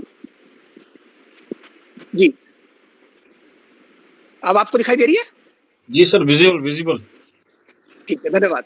तो देखिए, ये टीम्स है और इसमें हम क्या करते हैं, बाईं तरफ आपको बहुत सारे ऑप्शंस दिखाई देंगे, विकल्प दिखेंगे। इनमें से एक है टीम्स, तीसरा जो विकल्प है, इस पर मैं क्लिक करता हूं और हम कैसे कुछ 30 सेकंड में एक टीम बनाएंगे, नई टीम। अब कैसे बनाएंगे, सबसे नीचे ज्वाइन और क्रिएट अ टीम मैंने किया, उसकी ये पहला क्लिक था। अब ये दूसरा क्लिक कर रहा हूँ, क्रिएट अ टीम। अब ये तीसरा क्लिक कर रहा हूँ, बिल्ड अ टीम। अब चौथा क्लिक कर रहा हूँ, पब्लिक, और यहां मैंने टीम को नाम दे दिया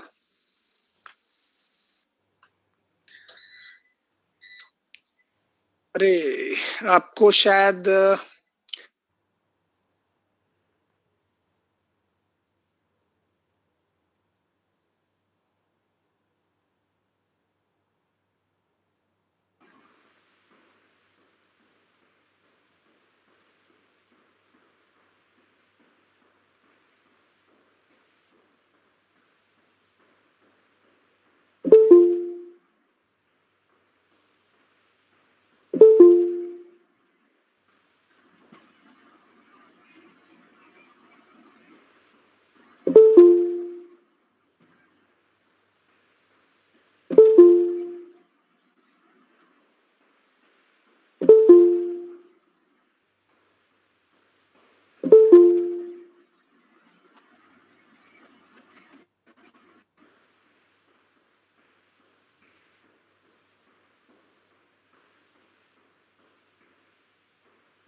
हेलो बालेंदु जी,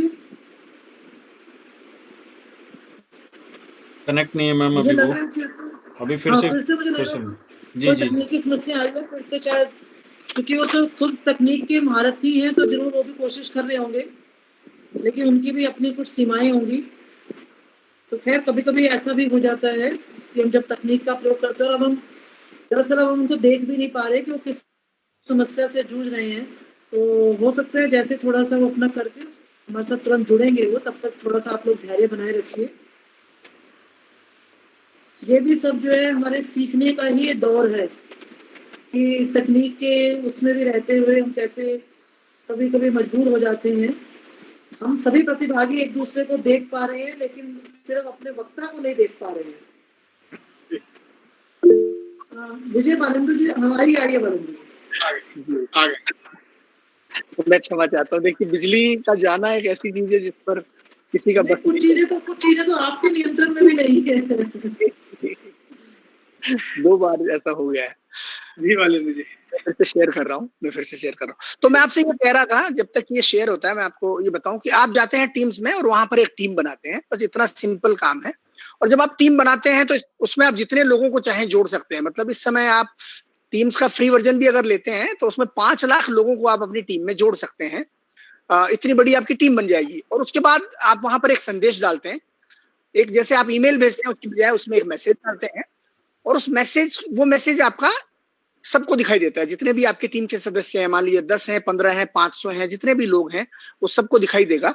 और उसके बाद वो लोग उस पर जवाब देते चले जाएंगे।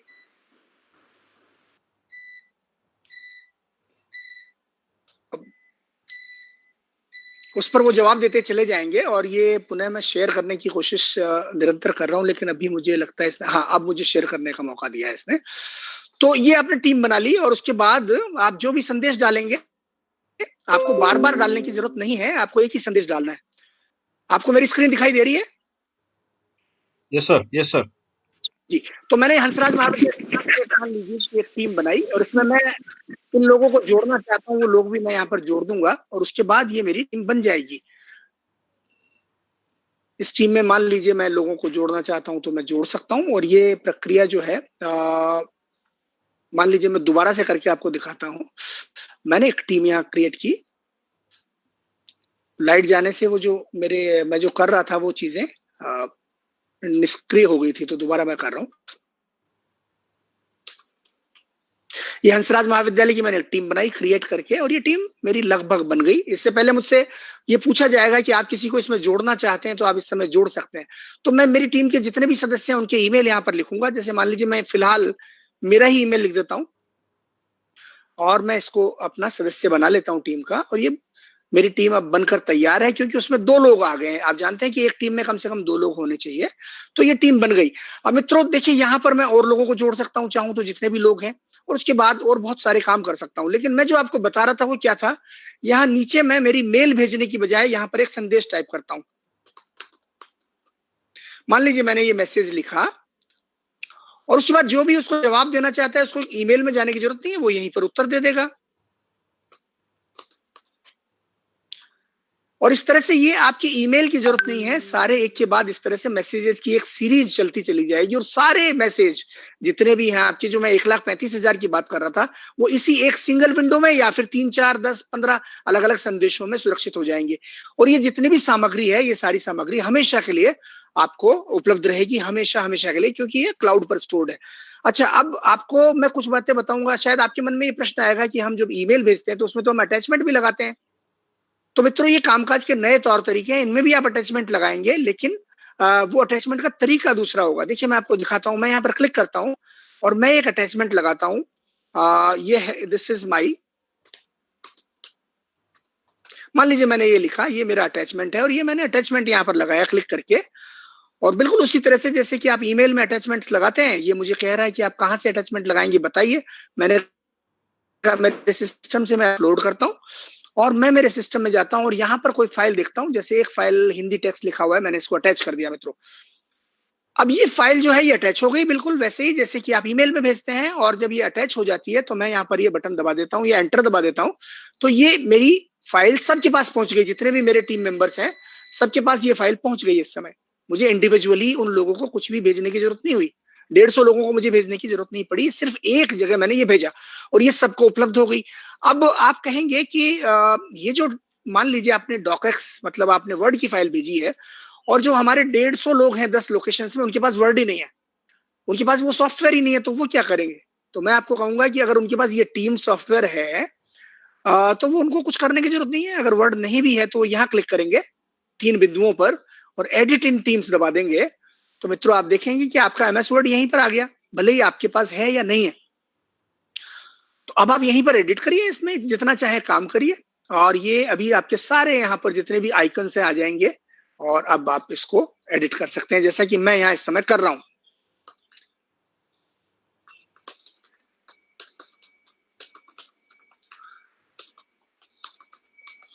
देखा आपने? अब ये जो कितनी बड़ी शक्ति आपको दे रहा है। ये सिर्फ वीडियो कॉन्फ्रेंसिंग नहीं है, आप उससे बहुत आगे बढ़ गए हैं। ये जो कोलैबोरेशन का प्लेटफॉर्म है, ये पूरा का पूरा दफ्तर आपके पीसी में या आपके मोबाइल फोन में आ गया है।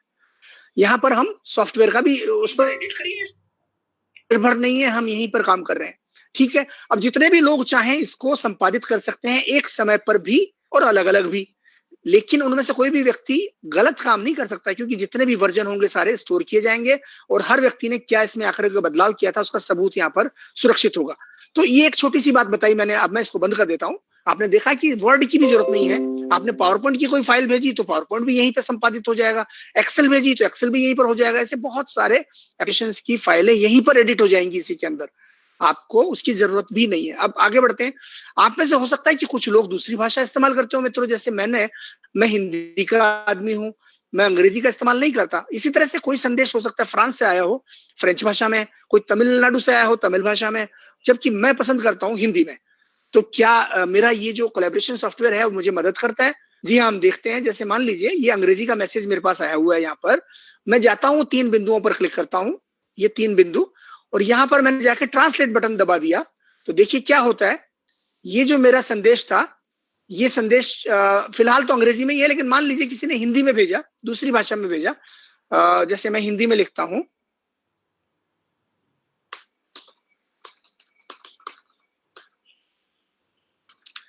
मैंने ये संदेश हिंदी में भेजा है मान लीजिए, और कोई व्यक्ति हो सकता है कि तमिल में या तेलुगु में या फ्रेंच में भेजे, लेकिन सामने वाला व्यक्ति अंग्रेजी जानता है। तो ये संदेश हिंदी का है, मैं 3 बिंदुओं पर क्लिक करूंगा और ट्रांसलेट बटन दबाऊंगा, तो आप देखेंगे कि ये बदलकर अंग्रेजी हो गया है। अब ये चीज आप अंग्रेजी से हिंदी भी कर सकते हैं। कैसे करेंगे? आपको अपनी टीम्स की डिफॉल्ट लैंग्वेज फिर हिंदी सेट करनी पड़ेगी कि मुझे हिंदी में ही सारे मैसेज दिखाए जाएं, या मेरे को जब भी अनुवाद करूं तो मुझे हिंदी में अनुवाद करके दिखा दिया जाए। तो आप फिर तमिल हो या मान लीजिए विदेशी भाषाएं हो या अंग्रेजी हो, सारे आप अच्छा, लेकिन ये वाला नहीं दिख रहा होगा आपको, टीम्स वाला दिख रहा है सर? ये भी दिख रहा है, इसका इंटरनेट इशू होगा, दिख रहा है सर। अच्छा, जी। तो देखिए धन्यवाद। तो देखिए यहाँ पर 2 विकल्प मैंने डाले, और मैं अब ये जो है अपने आप एक फॉर्म बन गया। इसी को आप परीक्षाओं के रूप में ले लीजिए। मान लीजिए आपका महाविद्यालय परीक्षा आयोजित करना चाहते हैं, तो सारे प्रश्न यहाँ पर डाले जा सकते हैं। जितने भी छात्र हैं वो इस पर आकर के ऑनलाइन अपना परीक्षा प्रश्न पत्र जो है, आपसे कुछ लोगों ने अपने म्यूट करने, तो आप चाहे तो अपनी परीक्षाओं को भी इस पर आयोजित कर सकते हैं, या आप चाहें तो यहाँ पर मतदान करा सकते हैं, आप चाहें तो इस पर प्रश्न पूछ सकते हैं, पोल करा सकते हैं, सर्वेक्षण कर सकते हैं। अब ये जो आपने बनाया है ये सभी लोगों के पास पहुंच गया, वो लोग इसका उत्तर देंगे। जैसे मान लीजिए मैंने कहा अच्छा पर मैंने क्लिक किया मान लीजिए, या जो भी है मैंने अपना फॉर्म बनाया, और सारे उत्तर जो है आपके यहाँ रिस्पॉन्सेज में आ जाएंगे, कितने लोगों ने जवाब दिया, किनका क्या जवाब रहा, आदि आदि, और हर व्यक्ति का रिजल्ट भी आप यहाँ पर देख सकेंगे। तो ये एक और चीज बताई मैंने आपको कि क्या कुछ इसके भीतर होता है। अब ये प्लस के निशान पर एक बार फिर मैं यहाँ पर क्लिक करता हूँ मान लीजिए, और मैंने कहा वेबसाइट, यहाँ पर not visible PPT sir visible नहीं हो रहा है। दिख रहा है सर। असल में आप सर आप दिख रहे हैं, आपका वो नहीं दिख रहा। हाँ, कुछ लोगों को दिख रहा है क्या, या कुछ लोगों को किसी को नहीं दिखाई दे रहा है? स्क्रीन पे सिर्फ आप आ रहे हैं, पीपीटी आपका नहीं आ पा रहा है। दिख रहा है जहाँ पीपीटी दिखाई दिख रहा है कीजिए सर के दो साइड दिखाई दे रहे हैं ना, तो वहाँ पे क्लिक कीजिए जहाँ पे साइड दिखा रहे हैं सर के नाम पे जो क्लिक कीजिए। एक पे सर दिखाई दे रहे हैं, एक पर स्क्रीन दिखाई दे रही है। स्लाइड पर क्लिक कीजिए, जहाँ स्लाइड दिख रही है वहाँ क्लिक कीजिए। सर के 2 नाम दिखाई दे रहे हैं ना वहाँ पे, एक पे सर दिखाई देंगे, एक पर स्क्रीन दिखाई देगी। एक तो बलेंदु नाम से, दूसरा किस नाम से मैम? इसी सेम नाम से, जिसको आप सबसे आग्रह है कि अपने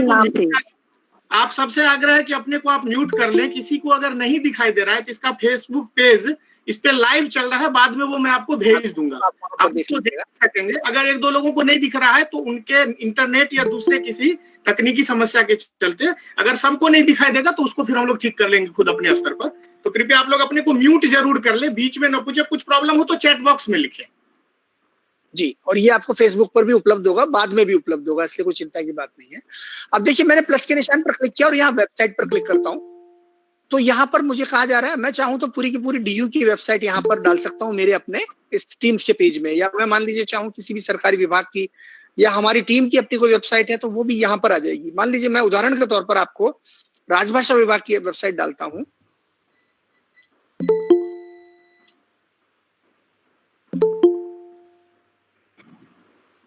ये मैंने लिखा rajbhasha.gov.in और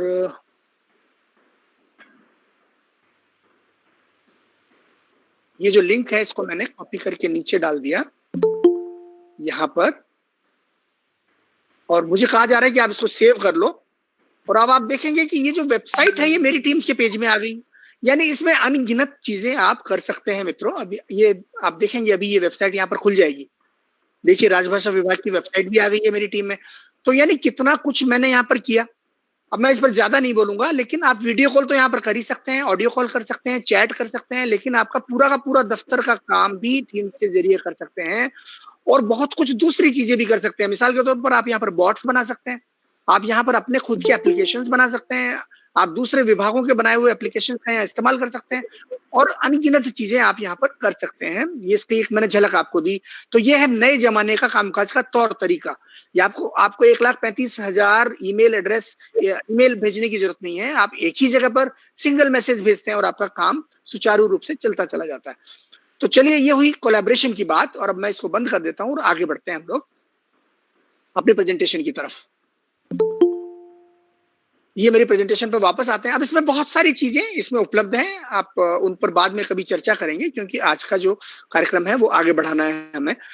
मैंने आपसे मित्रों कहा था कि टेक्नोलॉजी भी अपने आप में मेधावी हो गई है या इंटेलिजेंट हो गई है।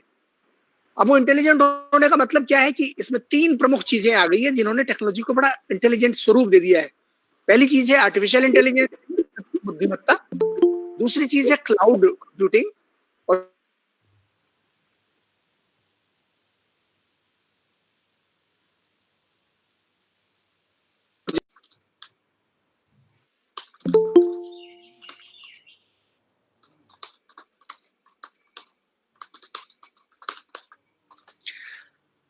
मैंने मान लीजिए 2 बिंदु लिखे, इन्हीं को मैं कॉपी करके ज्यादा बना देता हूं, आपको सिर्फ एक छोटा सा मैं झलक देना चाहता हूं। ठीक है, तो मैंने 5-6 बिंदु कर दिए। इसी तरह से तो हम अपनी जो हमारी स्लाइड्स है उनको बनाते हैं ना। लेकिन अब आप दाईं तरफ देखिए क्या हो रहा है यहाँ पर। देखिए यहाँ मैं क्लिक किया और ये मेरा डिजाइन कैसा बना दिया इसने। नहीं तो मुझे ये पसंद नहीं है तो मैंने यहाँ क्लिक कर दिया और देखिए क्या हो गया। ये है मित्रों टेक्नोलॉजी की ताकत, और टेक्नोलॉजी कैसे एक वर्चुअल असिस्टेंट के रूप में हमारे साथ काम कर रही है। अब मैं आपको दिखाता हूं कैसी बन गई हमारी पूरी ओवरऑल प्रेजेंटेशन। मैं इसको यहां पर क्लिक करता हूं और आपको दिखाता हूं। ये हमारा पहला पेज हो गया। इस डिजाइन को बनाने के लिए मुझे क्या करना पड़ा, मुश्किल से मैंने 10 सेकंड भी नहीं लगाए। ये दूसरा पेज हो गया और कितना सुंदर है, और ये तीसरा पेज हो गया, ये भी कितना सुंदर है। और ये सारी प्रेजेंटेशन को बनाने में मैंने टाइप करने में कितना समय लगाया होगा आपने खुद देखा है मित्रों। मेरे ख्याल से ज्यादा 30 सेकंड। अब मान लीजिए कि मैं इस तकनीक का इस्तेमाल मुझे करना है, और ये जो मेरी जो भाषा है इसको मैं हिंदी में टाइप कर रहा हूं जैसा कि आपने देखा, लेकिन मेरे जो दर्शक हैं वो अलग भाषा इस्तेमाल करते हैं। जैसे मान लीजिए कि यहाँ पर आप देख रहे हैं ये मेरी एक प्रेजेंटेशन मैंने बनाई हैदराबाद के बारे में। और मित्रों ये जो चित्र और ये जो डिजाइन बन रहा है ना, ये भी खुद पावर पॉइंट ने बनाया है, ये मैंने नहीं बनाया है। पुनः आपको बता दूं, मैंने सिर्फ चित्र ढूंढे और उसने ये डिजाइन बना के मुझे दे दिया। ये पहला पेज है, ये दूसरा पेज है, और ये तीसरा पेज है। ये मेरा डिजाइन है मेरे पावर पॉइंट के प्रेजेंटेशन का। अब मान लीजिए मैं इस प्रेजेंटेशन को अनुवाद करना चाहता हूं। मशीन अनुवाद के बारे में आपने सुना है, आप ऑनलाइन जाते भी हैं और अपनी चीजों का अनुवाद कर लेते हैं। लेकिन क्या आपका अनुवाद आपके प्रोडक्टिविटी इकोसिस्टम में आ सकता है, आपके दफ्तर के कामकाज का हिस्सा बन सकता है क्या, कि आपको कहीं से कॉपी करके कहीं जाना ही ना पड़े, आप अपने डिजाइन्स को भी अनुवाद कर सकें, चित्रों का भी अनुवाद कर सकें? क्या ये सब संभव हो सकेगा? तो जी हाँ, जवाब है कि आज के जमाने में जब इतना सारा डिजिटल ट्रांसफॉर्मेशन हो रहा है और टेक्नोलॉजी इंटेलिजेंट हो गई है, ये सब संभव है। मैं आपको उदाहरण दिखाता हूं कि कैसे इस प्रेजेंटेशन का अनुवाद होता है। मैं क्या करता हूं, मेरा पावर पॉइंट है, मैं जाता हूं स्लाइड शो पे और यहां जाकर के मैंने ट्रांसलेट स्लाइड्स पर क्लिक किया और मैंने कहा कि मेरी जो प्रेजेंटेशन है वो अंग्रेजी में है, इसको हिंदी में कर दो। मैंने अंग्रेजी और हिंदी को सिलेक्ट किया, ट्रांसलेट स्लाइड पे क्लिक किया, मुझसे कहा जा रहा है कि ठीक है, हम आपकी नई फाइल बना देंगे हिंदी में, इसको आप सेव भी कर लो। मुझे नाम सुझाया गया, मैंने यस कर दिया और देखिए ये मेरी स्लाइड्स बदल गई।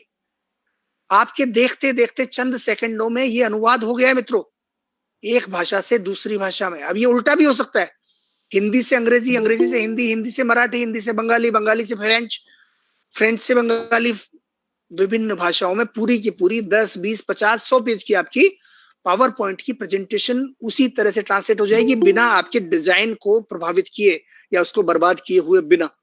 तो ये टेक्नोलॉजी की ताकत है, ये इंटेलिजेंट टेक्नोलॉजी है। अब आपको एक चीज मैं और दिखाऊंगा। मान लीजिए मित्रों, मैं आपसे बात कर रहा हूं और हो सकता है कि आपको मेरा उच्चारण समझ में ना आ रहा हो, या हो सकता है कई बार मैं अंग्रेजी में बोल रहा हूं जबकि आप हिंदी भाषा के में सुनना पसंद करते हैं। क्या तकनीक हमारी मदद वहां पर कर सकती है? क्योंकि आपने सुना है कि आप जो बोलते हैं कंप्यूटर उसको रिकॉग्नाइज कर लेता है। आपने ये भी देखा है कि आपके टाइप किए हुए टेक्स्ट को कंप्यूटर, या आप ऑनलाइन जाते हैं तो वहां पर अनुवाद किया जा सकता है। लेकिन क्या इन तमाम तकनीकों को एक साथ मिलाकर इस्तेमाल किया जा सकता है इस तरह दूसरे लोग उसको हिंदी में पढ़े? ऐसा संभव है क्या? अब जरा आप एक कल्पना कीजिए कि एक व्यक्ति प्रेजेंटेशन दे रहा है और अंग्रेजी में दे रहा है, लेकिन जो दर्शक हैं वो सारे हिंदी वाले हैं, वो समझ नहीं पा रहे। तो क्या ऐसा संभव है कि वो प्रेजेंटर एक सिंगल क्लिक करे, एक चीज को एक्टिव कर दे और उसके बाद भले ही वो अंग्रेजी में बोलता रहे, लेकिन जो दर्शक हैं वो जैसे टेलीविजन पर कैप्शंस आते हैं या सबटाइटल्स आते हैं, उसकी बातों को अपनी भाषा में पढ़ते रहें? क्या ये संभव है? जी, मैं ये आपको दिखाता हूं कि टेक्नोलॉजी कैसे बदली है, कामकाज के तौर तरीके कैसे बदले हैं और इसका प्रैक्टिकली कैसे इस्तेमाल होते हैं, किया जाता है। मैंने देखिए यहाँ पर एक बटन आया है नया, ऑलवेज यूज सबटाइटल्स। मैं इस पर क्लिक करता हूं और इस पर क्लिक करने के बाद मैं जाता हूं, कहता हूं कि मैं अंग्रेजी में बोलूंगा लेकिन मेरे सबटाइटल्स हिंदी में आने चाहिए। ठीक है, बस इतना सही मुझे करना था, एक क्लिक करना था मित्रों। मैंने क्लिक कर दिया और मान लीजिए मैं वक्ता हूं, मैं प्रेजेंटेशन शुरू करता हूं। अब देखिएगा, मैं अंग्रेजी में बोलूंगा लेकिन आप मुझे हिंदी में पढ़ सकेंगे।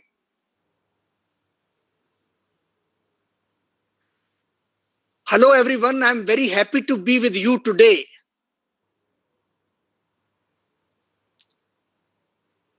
This is an amazing technology. When a person speaks in one language, but the people can read him in another language.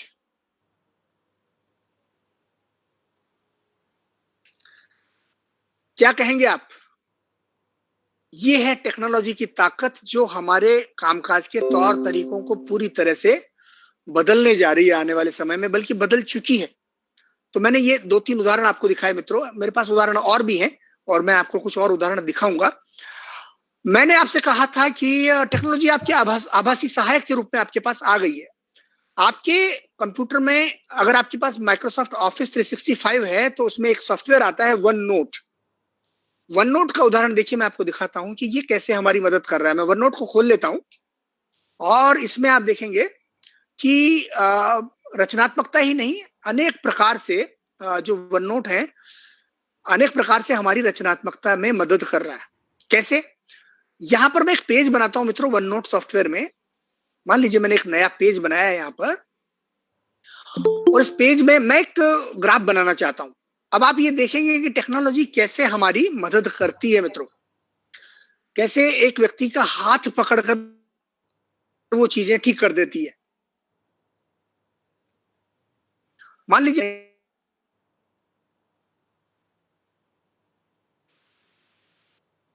की सुविधा है, मैं यहाँ ड्रॉप पर क्लिक करता हूँ, इस पीसी में इस्तेमाल होता है या आपके मोबाइल फोन्स में भी इस्तेमाल होता है और ये बाजार में मिल जाता है, कोई बहुत मुश्किल नहीं है, बहुत आसान है ये।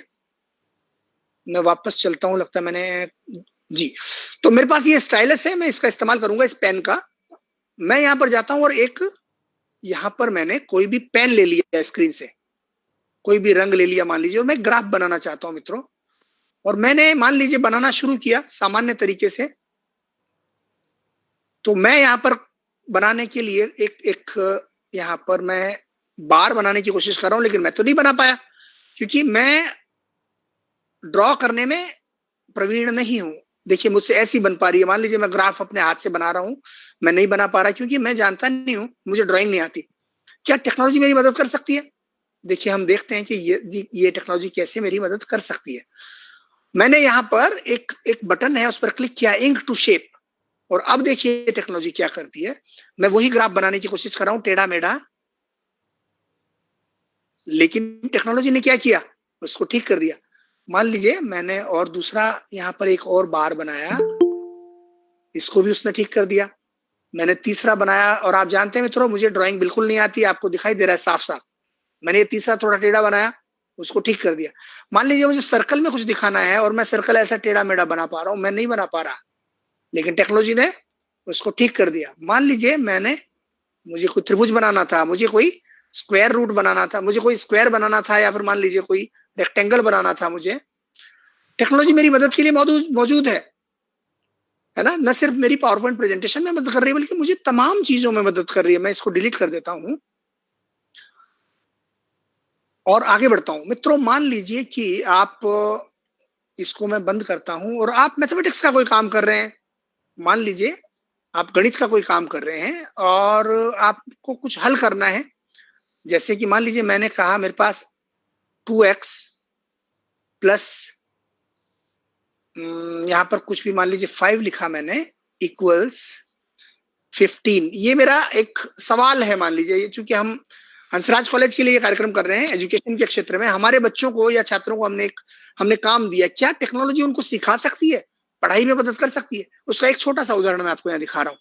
ये मान लीजिए एक इक्वेशन है, ये मैंने लिखा यहाँ पर और मैंने इसको सिलेक्ट कर लिया, ऐसे इसको मैंने सिलेक्ट कर लिया और उसके बाद मैथ पर मैंने क्लिक किया।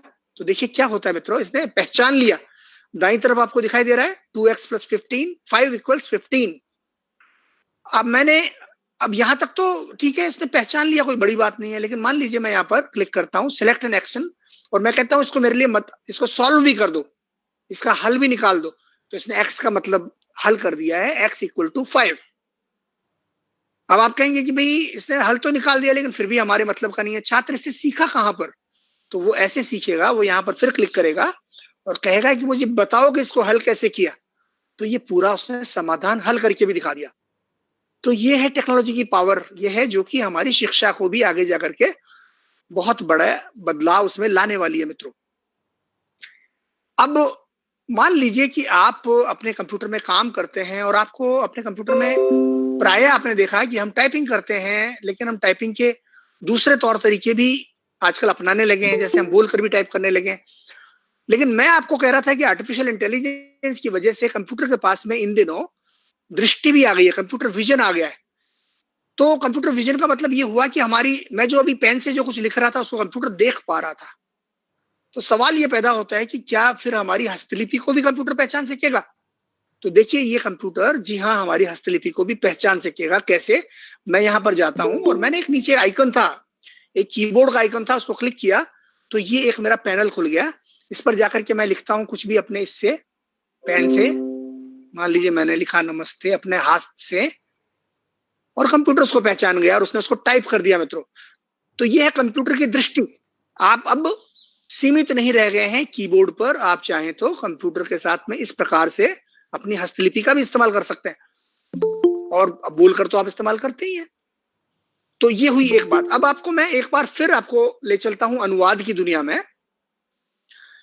कि किस तरह से आर्टिफिशियल इंटेलिजेंस आपके डॉक्यूमेंट्स को, बड़े बड़े डॉक्यूमेंट्स को अनुवाद करने लगी है। जैसे एक डॉक्यूमेंट आपको मैं यहाँ पर दिखा रहा हूँ, ये जो डॉक्यूमेंट है मित्रों, ये डॉक्यूमेंट एक कलकत्ता में एक कार्यक्रम हुआ था, उसका डॉक्यूमेंट है, उसका एक निमंत्रण आया था मेरे पास और उसका शेड्यूल भी पूरा आया था। तो अब ये हिंदी में है, मैं कोशिश करता हूँ कि अंग्रेजी में अनुवाद हो जाता है क्या। मान लीजिए मैं इसको आपको अनुवाद करके दिखाऊंगा और माइक्रोसॉफ्ट वर्ड के भीतर। तो इसके लिए मुझे क्या करना होगा, मैं यहाँ जाता हूँ रिव्यू में, और रिव्यू में जाकर के मैं जाता हूँ ट्रांसलेट पर। यहाँ ट्रांसलेट, यहाँ पर जाके मैं क्लिक करूंगा और मैं कहूंगा ट्रांसलेट डॉक्यूमेंट। अब जब मैंने ऐसा किया तो दाईं तरफ देखिए आप एक विंडो खुल गई जो मुझसे ये पूछना चाहती है कि आप किस भाषा में ट्रांसलेट करना चाहते हैं, और उसने अपने आप अंदाजा भी लगा लिया कि शायद हिंदी से आप अंग्रेजी में करना चाहते हैं। तो मैंने कहा हाँ आप कर दो इसको ट्रांसलेट। तो देखिए मेरा वर्ड का डॉक्यूमेंट कहीं भी दूसरी जगह जाए बिना, उसका डिजाइन को सिक्योर रखते हुए, उसके डिजाइन को बदले बिना, अनुवाद हो गया है यहाँ पर। ये पूरा का पूरा मेरा जो डॉक्यूमेंट था ये यहाँ पर अनुवाद हो गया है। स्वाभाविक है कि इसमें कुछ कमियां जरूर होंगी जिनको हम अनुवाद कर सकते हैं, उनको हम ठीक कर सकते हैं, लेकिन यहाँ पर अनुवाद इसका हो गया है लगभग। जैसे यहाँ पर मंडे की जगह इसने सोम और लिख दिया है यहाँ पर, या ऐसी छोटी छोटी आपको कमियां लग सकती है जिनको आप ठीक कर सकते हैं। लेकिन state bank of India all India official language officers annual conference 2019 में एक 9 ज्यादा गलती से आ गया है, प्रोग्राम हो गया है, लेकिन बाकी अधिकांश चीजें इसकी अनुवाद हो गई है, मुश्किल से 4 या 5 सेकंड में या 7 सेकंड में। तो ये आपने देखा है कि अनुवाद भी अब टेक्नोलॉजी आपके लिए करने लगी है, इसके लिए आपको विशेष मशक्कत करने की जरूरत नहीं रह गई है। फिर से हम अपनी प्रेजेंटेशन की तरफ चलते हैं और कुछ और चीजें आपको दिखाएंगे। आपने एक दो चीजें देखी मित्रों, मैंने आपको अनुवाद दिखा दिया, ध्वनि आपको मैंने बोलकर दिखा दिया, दृष्टि भी आपने देख ली, रचनात्मकता में कैसे मदद करता है वो भी आपने देखा, और आभासी जो सहायक है वो कैसे आपकी मदद कर रहा था, जैसे आपने प्रेजेंटेशंस बनाई उनमें मदद कर रहा था, ये तमाम चीजें आपने देखी। अब कुछ ऐसी चीजें भी आ गई हैं कि आपको मान लीजिए आपका कोई भी माइक्रोसॉफ्ट वर्ड का एक डॉक्यूमेंट है और आपको उसके कमांड्स नहीं पता चलते, क्योंकि आप जानते हैं कि सैकड़ों कमांड्स होते हैं ऑफिस में। अब उनको आप कहाँ से ढूंढेंगे, सारे आइकन्स आपको पता नहीं है, आप कहाँ जाएं डिजाइन में, और डिजाइन के बाद कहाँ जाएं कुछ भी काम करने के लिए आपको पता नहीं। तो क्या ये चीजें आसान की जा सकती है टेक्नोलॉजी की मदद से, क्योंकि हम कह रहे हैं कि टेक्नोलॉजी बड़ी इंटेलिजेंट हो गई है। तो देखिए मैं आपको दिखाता हूं, मान लीजिए मैंने वर्ड में 3-4 लाइनें टाइप की यहाँ पर हिंदी में,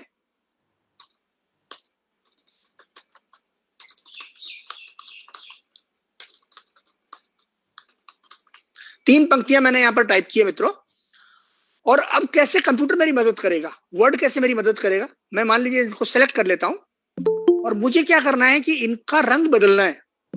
अब मैं ढूंढ लूँ कहाँ पर ढूंढूं कि कैसे मैं रंग बदलूंगा, मुझे कोई जरूरत नहीं है। मैं क्या करूंगा, मैं Alt Q दबाऊंगा, Alt और Q, Alt Q, और उसके बाद आप देखेंगे कि मेरा कर्सर सबसे ऊपर चला गया है। ये जो मेरा कर्सर सबसे ऊपर चला गया, यहाँ पर मान लीजिए मैं लिखता हूँ कलर, अंग्रेजी में लिखता हूँ कलर, क्षमा करें मेरा दोबारा जाता हूँ, मैं लिखता हूँ कलर, और उसके बाद मैंने लिख दिया मान लीजिए रेड और एंटर दबाया, तो देखिए क्या होता है, मेरी ये पंक्तियां स्वतः ही कलर हो गई है मित्रों, मुझे कुछ भी ढूंढना नहीं पड़ा। मान लीजिए मैं इसको बुलेट में तब्दील करना चाहता हूँ, इनके आगे मैं बुलेट्स या नंबर्स लगाना चाहता हूँ, तो फिर से वही Alt Q और मैंने लिखा बुलेट्स और एंटर दबा दिया, तो देखिए क्या हो गया, बुलेट्स अप्लाई हो गई। टेक्नोलॉजी मेरी मदद कर रही है, वो मैं जो कुछ बोल रहा हूँ उसको समझने की कोशिश कर रही है और मेरी मदद कर रही है। मान लीजिए मुझे यहाँ पर वर्ड आर्ट बनाना था, मुझे बहुत अच्छा ब्यूटीफुल डिजाइन बनाना था, अब मैं नहीं जानता कहाँ जाऊं मैं वर्ड आर्ट के लिए, या मान लीजिए मुझे बुकमार्क करना है, तो मैं क्या करूं, मैं नहीं जानता, मुझे सिर्फ यहाँ पर आकर के लिखना है। मैंने लिखा वर्ड आर्ट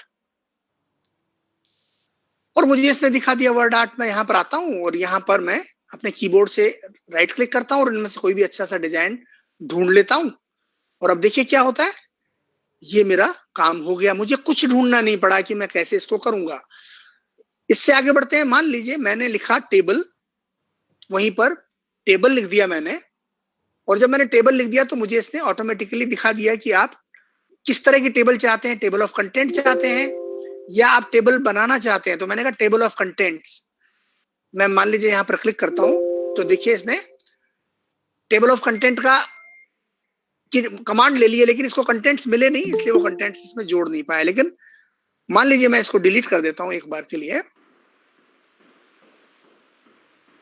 मैं इसको डिलीट करता हूं और दोबारा आपको यहाँ पर एक टेबल डालकर दिखाता हूं। मैं करता हूं Alt Q, ऊपर चला गया, मैं लिखता हूं टेबल और मुझे यहाँ पर ऐड टेबल दिखाई दे गया, यहीं से मैंने अपनी टेबल जोड़ ली, मुझे कुछ भी नहीं करना पड़ा, टेबल के लिए कहीं भी जाना नहीं पड़ा मित्रों। देखा आपने, टेबल बन गई। तो ये इतना आसान हो गया है आज के समय में ये चीजें करना। अब आपने देखा यहाँ पर कोने में लिखा हुआ है डिक्टेट, मैं अगर डिक्टेट पर क्लिक करता हूं तो मेरे इस डॉक्यूमेंट में मैं बोलकर टाइप कर सकता हूं। ये आपका अपना माइक्रोसॉफ्ट वर्ड है।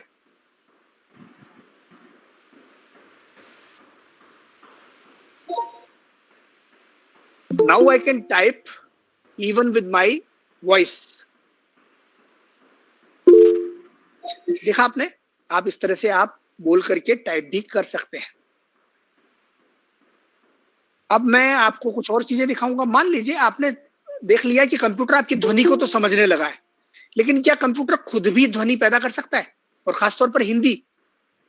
तो आइए हम सबसे पहले आपको ले चलते हैं। वैसे तो आप चाहें तो माइक्रोसॉफ्ट वर्ड में भी ये देख सकते हैं, लेकिन मैं आपको कोशिश करता हूं कि आपको ब्राउजर में भी ये चीज मैं दिखाऊं। बहरहाल मैं आपको एक डॉक्यूमेंट खोल लेता हूं जो आपको कंप्यूटर पढ़कर सुनाएगा। क्योंकि मैंने एक डॉक्यूमेंट यहाँ पर खोल लिया है। कंप्यूटर हमारी आवाज को पहचानता है, लेकिन कंप्यूटर खुद भी आवाज पैदा करता है, ये हम यहाँ पर देखेंगे। ठीक है मित्रों, यहाँ पर आपने देखा कि मैंने ये डॉक्यूमेंट खोला। अब मैं यहाँ व्यू में जाता हूँ मान लीजिए, और यहाँ पर जाकर के मैंने इमर्सिव रीडर नाम का एक बटन है, उस पर क्लिक किया। और उस पर क्लिक करने के बाद अगर मैं रीड अलाउड करता हूं तो देखते हैं कि क्या होता है। मगध साम्राज्य का जितना बखान किया जाए कम है। इतना विशाल साम्राज्य और इतने आदर्श धरातल पर खड़ा हुआ। कहा जा सकता है कि सिद्धांतों और आदर्शों पर आधारित समृद्ध सांस्कृतिक परंपरा का प्रतीक था मगध। तो आपने देख लिया कि आपका एमएस वर्ड न सिर्फ आपके टाइप किए हुए टेक्स्ट को पहचानता है, बल्कि वो आपके ध्वनि को भी पहचानता है, और यहाँ तक कि एक सहायक के रूप में आपके लिए बहुत कुछ कर सकता है। अब मैं आपको फिर से प्रेजेंटेशन की तरफ ले चलता हूँ। हमारा काफी समय हो गया, लेकिन कुछ एक चीजें और दिखा देता हूँ और फिर हम बंद करेंगे। मैंने आपको ये तमाम चीजें शायद दिखा दी हैं। इसके बाद मैंने आपको मानव मशीन संपर्क के बारे में कुछ चीजें मैं बताना चाहूंगा।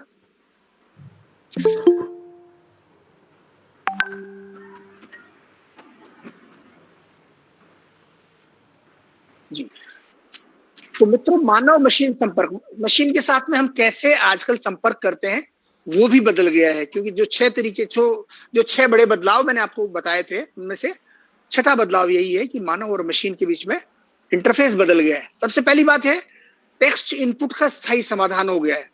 यानी टेक्स्ट इनपुट का मतलब कंप्यूटर पर टाइप कैसे करें, मोबाइल फोन पर टाइप कैसे करें। अब ये कोई समस्या कम से कम टेक्नोलॉजी के स्तर पर नहीं है, अगर समस्या है तो यूजर के स्तर पर।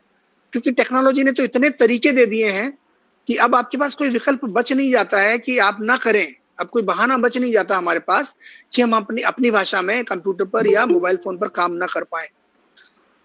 उसके बहुत सारे तरीके आ गए हैं जिनको मैं आपको दिखाना चाहूंगा। और दूसरी बात है कि तौर तरीके भी बदले हैं। जैसे आपने देखा कि मैंने अपनी हस्तलिपि से भी कंप्यूटर में मैंने काम किया, यानी इंटरेक्शन करने के तौर तरीके भी बदल गए हैं। मैंने बोल करके भी अपने कंप्यूटर से बात की। अब मैंने आपसे कहा कि टेक्स्ट इनपुट के तरीके बदल गए हैं, तो मैं ये इसलिए कहता हूं कि बहुत सारे कीबोर्ड आपके पास उपलब्ध हो गए हैं। आप जानते हैं कि जब आप विंडोज में जाते हैं और रीजन एंड लैंग्वेज में जाते हैं, तो वहां पर आप अपनी पसंद की लैंग्वेज जोड़ सकते हैं या भाषा जोड़ सकते हैं यहाँ पर। और जब आप ऐसा करते हैं तो इंस्क्रिप्ट कीबोर्ड जो है हिंदी और भारतीय भाषाओं का, वो अपने आप आपके कंप्यूटर में सक्रिय हो जाता है। तो पहला तरीका हुआ टेक्स्ट इनपुट का इंस्क्रिप्ट कीबोर्ड। आप चाहें तो उसका इस्तेमाल कर सकते हैं। लेकिन यदि आप अंग्रेजी के जरिए टाइप करना चाहते हैं तो आप माइक्रोसॉफ्ट की एक वेबसाइट है भाषा इंडिया, वहां पर जाएं और वहां पर जाकर के इस डाउनलोड पेज पर क्लिक करें, तो आप वहां से इंडिक लैंग्वेज इनपुट टूल नाम का एक टूल डाउनलोड कर सकते हैं। उसके जरिए भी आप टाइप कर सकते हैं। मैं आपको दिखाता हूं कि ये दोनों चीजें कैसे टाइप करती हैं। तो इसके लिए मैं ऐसा करता हूं कि ये जो मेरी फाइल है इसका टेक्स्ट डिलीट कर देता हूं। और मित्रों, मैं यहाँ पर टास्क बार पर क्लिक करूंगा, ट्रेडिशनल कीबोर्ड पर क्लिक करूंगा जो कि इंस्क्रिप्ट कीबोर्ड है, और अब मैं कुछ भी टाइप करना चाहूं तो मैं हिंदी में टाइप कर सकता हूं।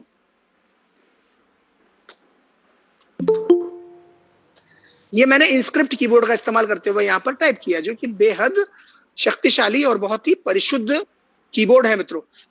अब यहाँ पर मैं आपको छोटा सा किस्सा सुनाता हूँ। मैं प्राय इंस्क्रिप्ट कीबोर्ड को प्रमोट करता रहता हूँ, उसके बारे में लोगों को कहता रहता हूँ कि आप इसको सीखिए, क्योंकि भारतीय भाषाओं में काम करने का अपना ये एक यूनिक और बड़ा अद्वितीय तरीका है और बहुत ही अच्छा तरीका है। तो प्राय मुझे लोग चुनौती भी देते रहते हैं। वो कहते हैं कि नहीं, आप अंग्रेजी के जरिए भी शुद्ध ढंग से काम कर सकते हैं। लेकिन मैं उनको यही कहता हूं कि नहीं, आप कई बार ऐसे मौके होंगे कि आप नहीं कर पाएंगे, आपकी गति भी नहीं बन पाएगी रोमन के जरिए आप टाइप करेंगे, क्योंकि आपका दिमाग 2-3 तरफ चला जाता है। आप टाइप करते हैं, फिर सुझावों पर ध्यान देते हैं, फिर उनको लेते हैं आदि आदि। उसमें भी फिर आपको कई बार सुझाव नहीं मिलते, कई शब्दों के सुझाव आते ही नहीं है। और बहुत सारे दूसरे भी झमेले हैं, लेकिन उनकी बात मैं अभी फिलहाल यहाँ नहीं करूंगा। लेकिन मैं फिलहाल ये बताना चाहता हूँ कि इनस्क्रिप्ट कीबोर्ड जो है बेहद ताकतवर है। तो मुझे प्राय ऐसी चुनौतियां मिलती रहती है, जैसे लोग कहते हैं कि साहब प्रत्युत्पन्नमति टाइप करके दिखाइए इसमें, तो ये बहुत आसान है।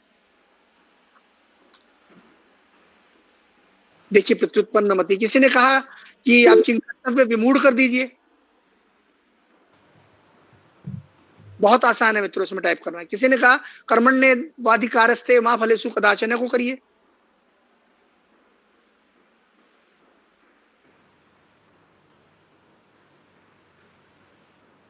मैंने इसको अलग अलग एक ही बार में कर दिया है, इनको आप अलग कर दीजिएगा, लेकिन इतना आसान है, मतलब इसमें कुछ भी करना मुश्किल है। यहां तक कि संस्कृत का एक श्लोक है जिसमें एक पूरी लाइन एक ही शब्द की है, आप उसको भी इसमें टाइप कर सकते हैं। और क्या है वो लाइन? वो लाइन है आत्मसज्ज धनुषा विशुष्प्रशा वक्षया सुगनि संग संगिनो।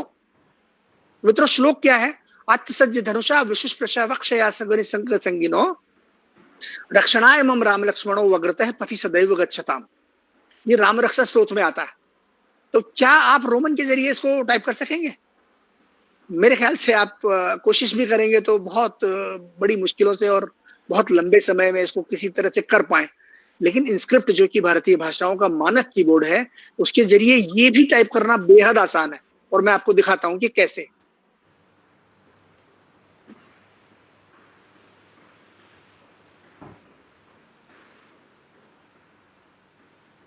ये सिंगल शब्द है मित्रों, आत्मसज्ज धनुषा विशुष्प्रशा वक्षया सुगनि संग संगिनो रक्षणाय मम राम लक्ष्मणो वग्रतः पति सदैव गच्छताम। तो ये आपने ताकत देखी इनस्क्रिप्ट कीबोर्ड की, इस हद तक शुद्धता से, इस हद तक जटिल भाषा को टाइप कर सकते हैं। बहरहाल यदि आप फिर भी इसमें मुश्किल महसूस करते हैं तो आप भाषा इंडिया पर जाएं और वहां से इंडिक लैंग्वेज इनपुट टूल को डाउनलोड कर लें, जो कि यहाँ पर आपको दिखाई दे रहा है। आप इसको भी इस्तेमाल कर सकते हैं। जैसे मैंने उसको क्लिक किया और मैं यहाँ पर मैंने नमस्कार लिखा और स्वतः ही ये नमस्कार में या नमस्कार में या उसके सारे विकल्प नीचे आ रहे हैं, आप जिसको चाहें चुन सकते हैं। तो ये हुआ दूसरा तरीका। उसके बाद एक और तरीका बताता हूं मित्रों, जो कि विंडोज में हमने कुछ महीनों पहले जोड़ा है, और उसको बोलते हैं इंडिक कीबोर्ड्स, फोनेटिक कीबोर्ड्स। और ये फोनेटिक कीबोर्ड आपको डाउनलोड करने की जरूरत नहीं है, बल्कि आप सिर्फ जाते हैं कंट्रोल पैनल में और लैंग्वेज वाले सेक्शन में, और वहां जाकर के आप फोनेटिक कीबोर्ड को एक्टिव कर सकते हैं। और ये भी अंग्रेजी के जरिए आपको हिंदी में बेहतर ढंग से टाइप करने का मौका देता है, क्योंकि इसमें आर्टिफिशियल इंटेलिजेंस का भी कुछ हद तक रोल है। तो मैंने अब उसका इस्तेमाल करना शुरू किया है। मैंने मेरी टास्क बार पे क्लिक किया था और यहाँ पर हिंदी फोनेटिक को मैंने चुन लिया, और अब वही बात मैं फिर से लिख रहा हूं। और मैं जब स्पेस बटन दबाता हूं तो नमस्कार टाइप हो जाता है। ये है फोनेटिक कीबोर्ड। तो ये तीसरा तरीका हो गया। 3 तरीके मैंने आपको बता दिए हैं कि टाइप करने के 3 तरीके तो आपको विंडोज में ही उपलब्ध है। उसके अलावा बहुत से तरीके ऐसे हैं जो आपको बाहर उपलब्ध होंगे।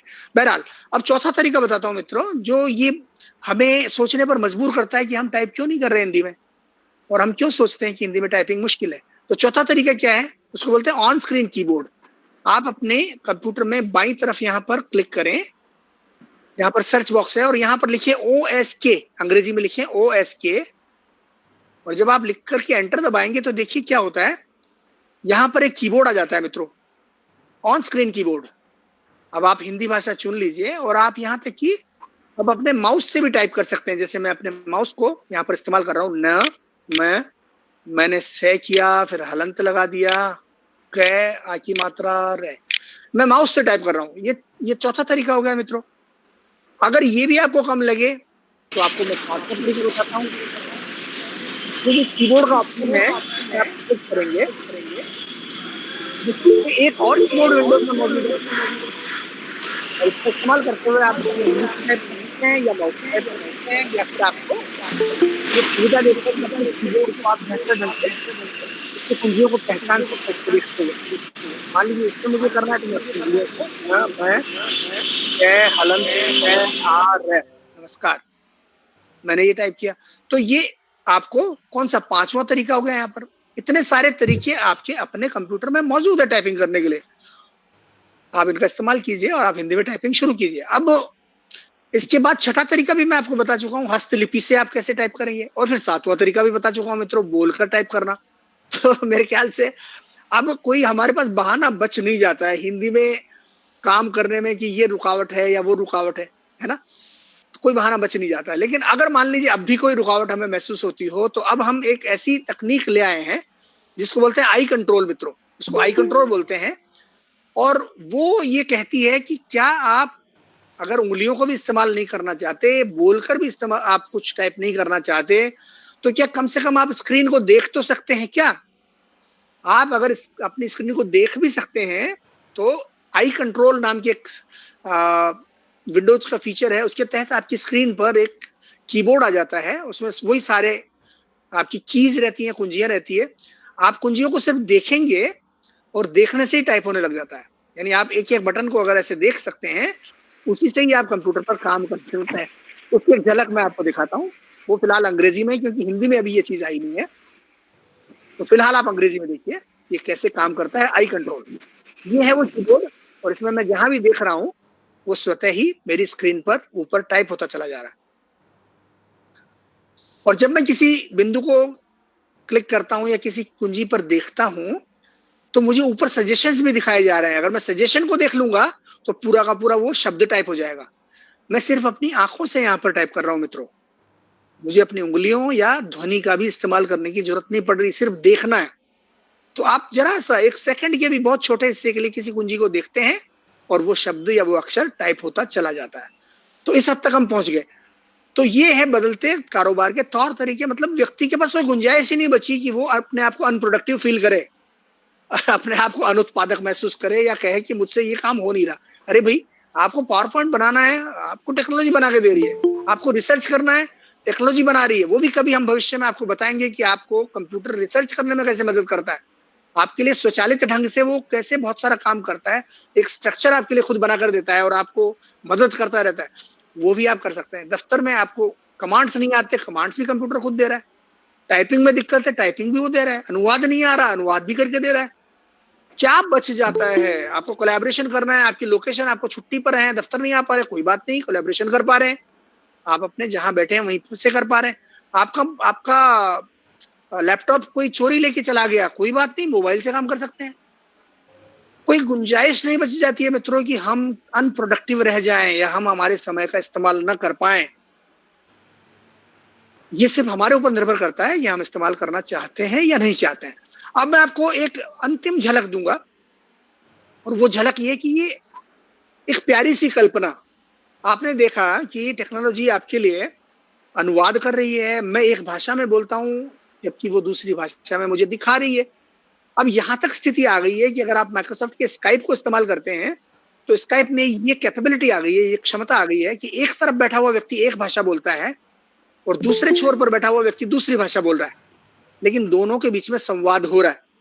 क्योंकि मान लीजिए मैं हिंदी बोलता हूं तो मेरी हिंदी, मैं जो बोल रहा हूं, मेरी ध्वनि पहले अक्षरों में कन्वर्ट होती है और वो जो अक्षर हैं वो फिर दूसरी भाषा में अनुवाद होते हैं और वो अनुवाद फिर ध्वनि में बदलता है और सामने वाला व्यक्ति उस ध्वनि को सुन सकता है। यानी मैं बोलूंगा हिंदी में, लेकिन फ्रांस में बैठा हुआ व्यक्ति जो है मुझे फ्रेंच में सुन पा रहा है, और वो व्यक्ति फ्रेंच में बोल रहा है लेकिन मैं उसको हिंदी में सुन पा रहा हूं। मेरे लिए तो वो हिंदी में बोल रहा है। ये भी संभव हो गया है। आप माइक्रोसॉफ्ट स्काइप का इस्तेमाल करें और उसमें जरा ट्रांसलेशन के जो विकल्प है उनको आजमा कर देखिए। मैं इस समय उनको दिखाऊंगा नहीं क्योंकि अब बहुत समय हो गया और 6 बज गए, तो अब मैं इसको समाप्त करूंगा, लेकिन आपको एक वीडियो दिखाऊंगा और उसी से हम इसको अंत करेंगे। तो ये जो कुछ होने लगा है वो दृश्य देख करके एक छोटी सी बच्ची क्या कल्पना करती है वो आप देखेंगे। उसकी माँ है, वो अपने घर से कोलैबोरेशन के जरिए काम कर रही है और वो ऐसे लोगों से जुड़ी हुई है जो दूसरी भाषाएं बोलते हैं, लेकिन माँ उनकी बातों को अपनी भाषा में सुन रही है। इस बात को एक बच्ची ऑब्जर्व कर रही है, उनकी बेटी ऑब्जर्व कर रही है, तो उसके मन में क्या कल्पना आती है, वो इसको एक कदम और ऊपर ले जाती है कि अगर हम दूसरे लोगों की भाषा को सुन सकते हैं तो क्या हम दूसरे जीव जंतुओं की भाषा को भी समझ सकते हैं, क्या उसका भी अनुवाद कर सकते हैं। एक छोटी सी कल्पना है, एक सुखद कल्पना है, थोड़ी आनंददायक है। इसको आप देखिए वीडियो को और एंजॉय कीजिए। और यही हमारी अंतिम स्लाइड है या अंतिम वीडियो है। उसके बाद मैं आपसे अलविदा लूंगा। धन्यवाद मित्रों, ये वीडियो देखिए।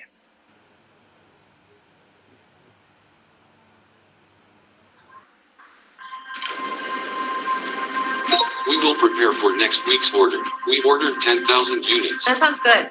Pretty cool, huh? They're speaking to mom in Japanese and mom hears them in English. For next year. Absolutely, we can put a plan in place.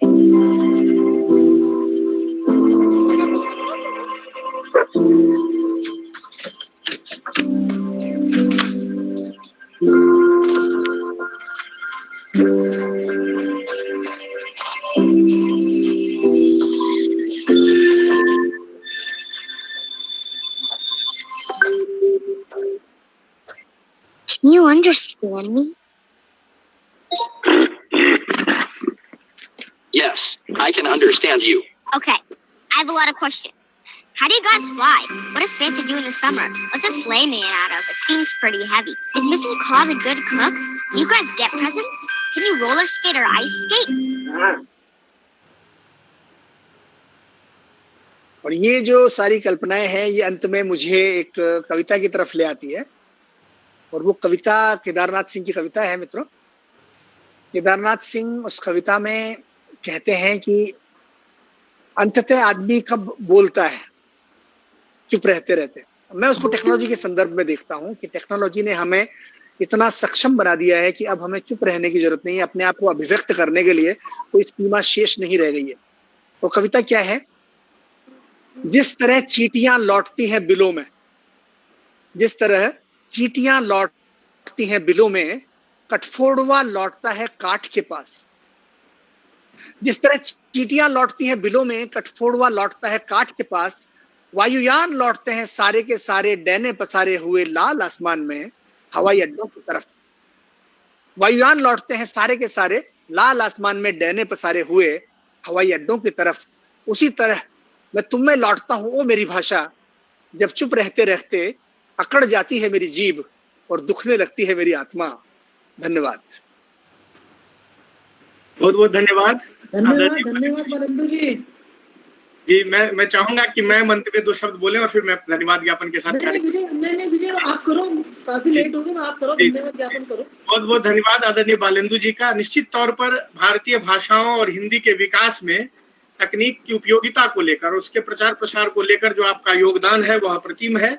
आज भी आपने विभिन्न माध्यमों से, चाहे वह हिंदी में टाइपिंग करना हो, चाहे उसका अनुवाद हो, या फिर जिस तरह से आपने बनाया कि ग्रुप बना करके, टीम बनाकर हम कैसे आसानी से आजकल इस बदलते माहौल में, बदलते परिदृश्य में कामकाज की दृष्टि से तकनीक को अपना सकते हैं और उस तकनीक के सहारे अपने कामकाज को बेहतर बना सकते हैं, प्रभावी बना सकते हैं, और अपने ज्ञान और कौशल के जरिए आसपास के लोगों को ही नहीं, अपने काम को भी निखार सकते हैं।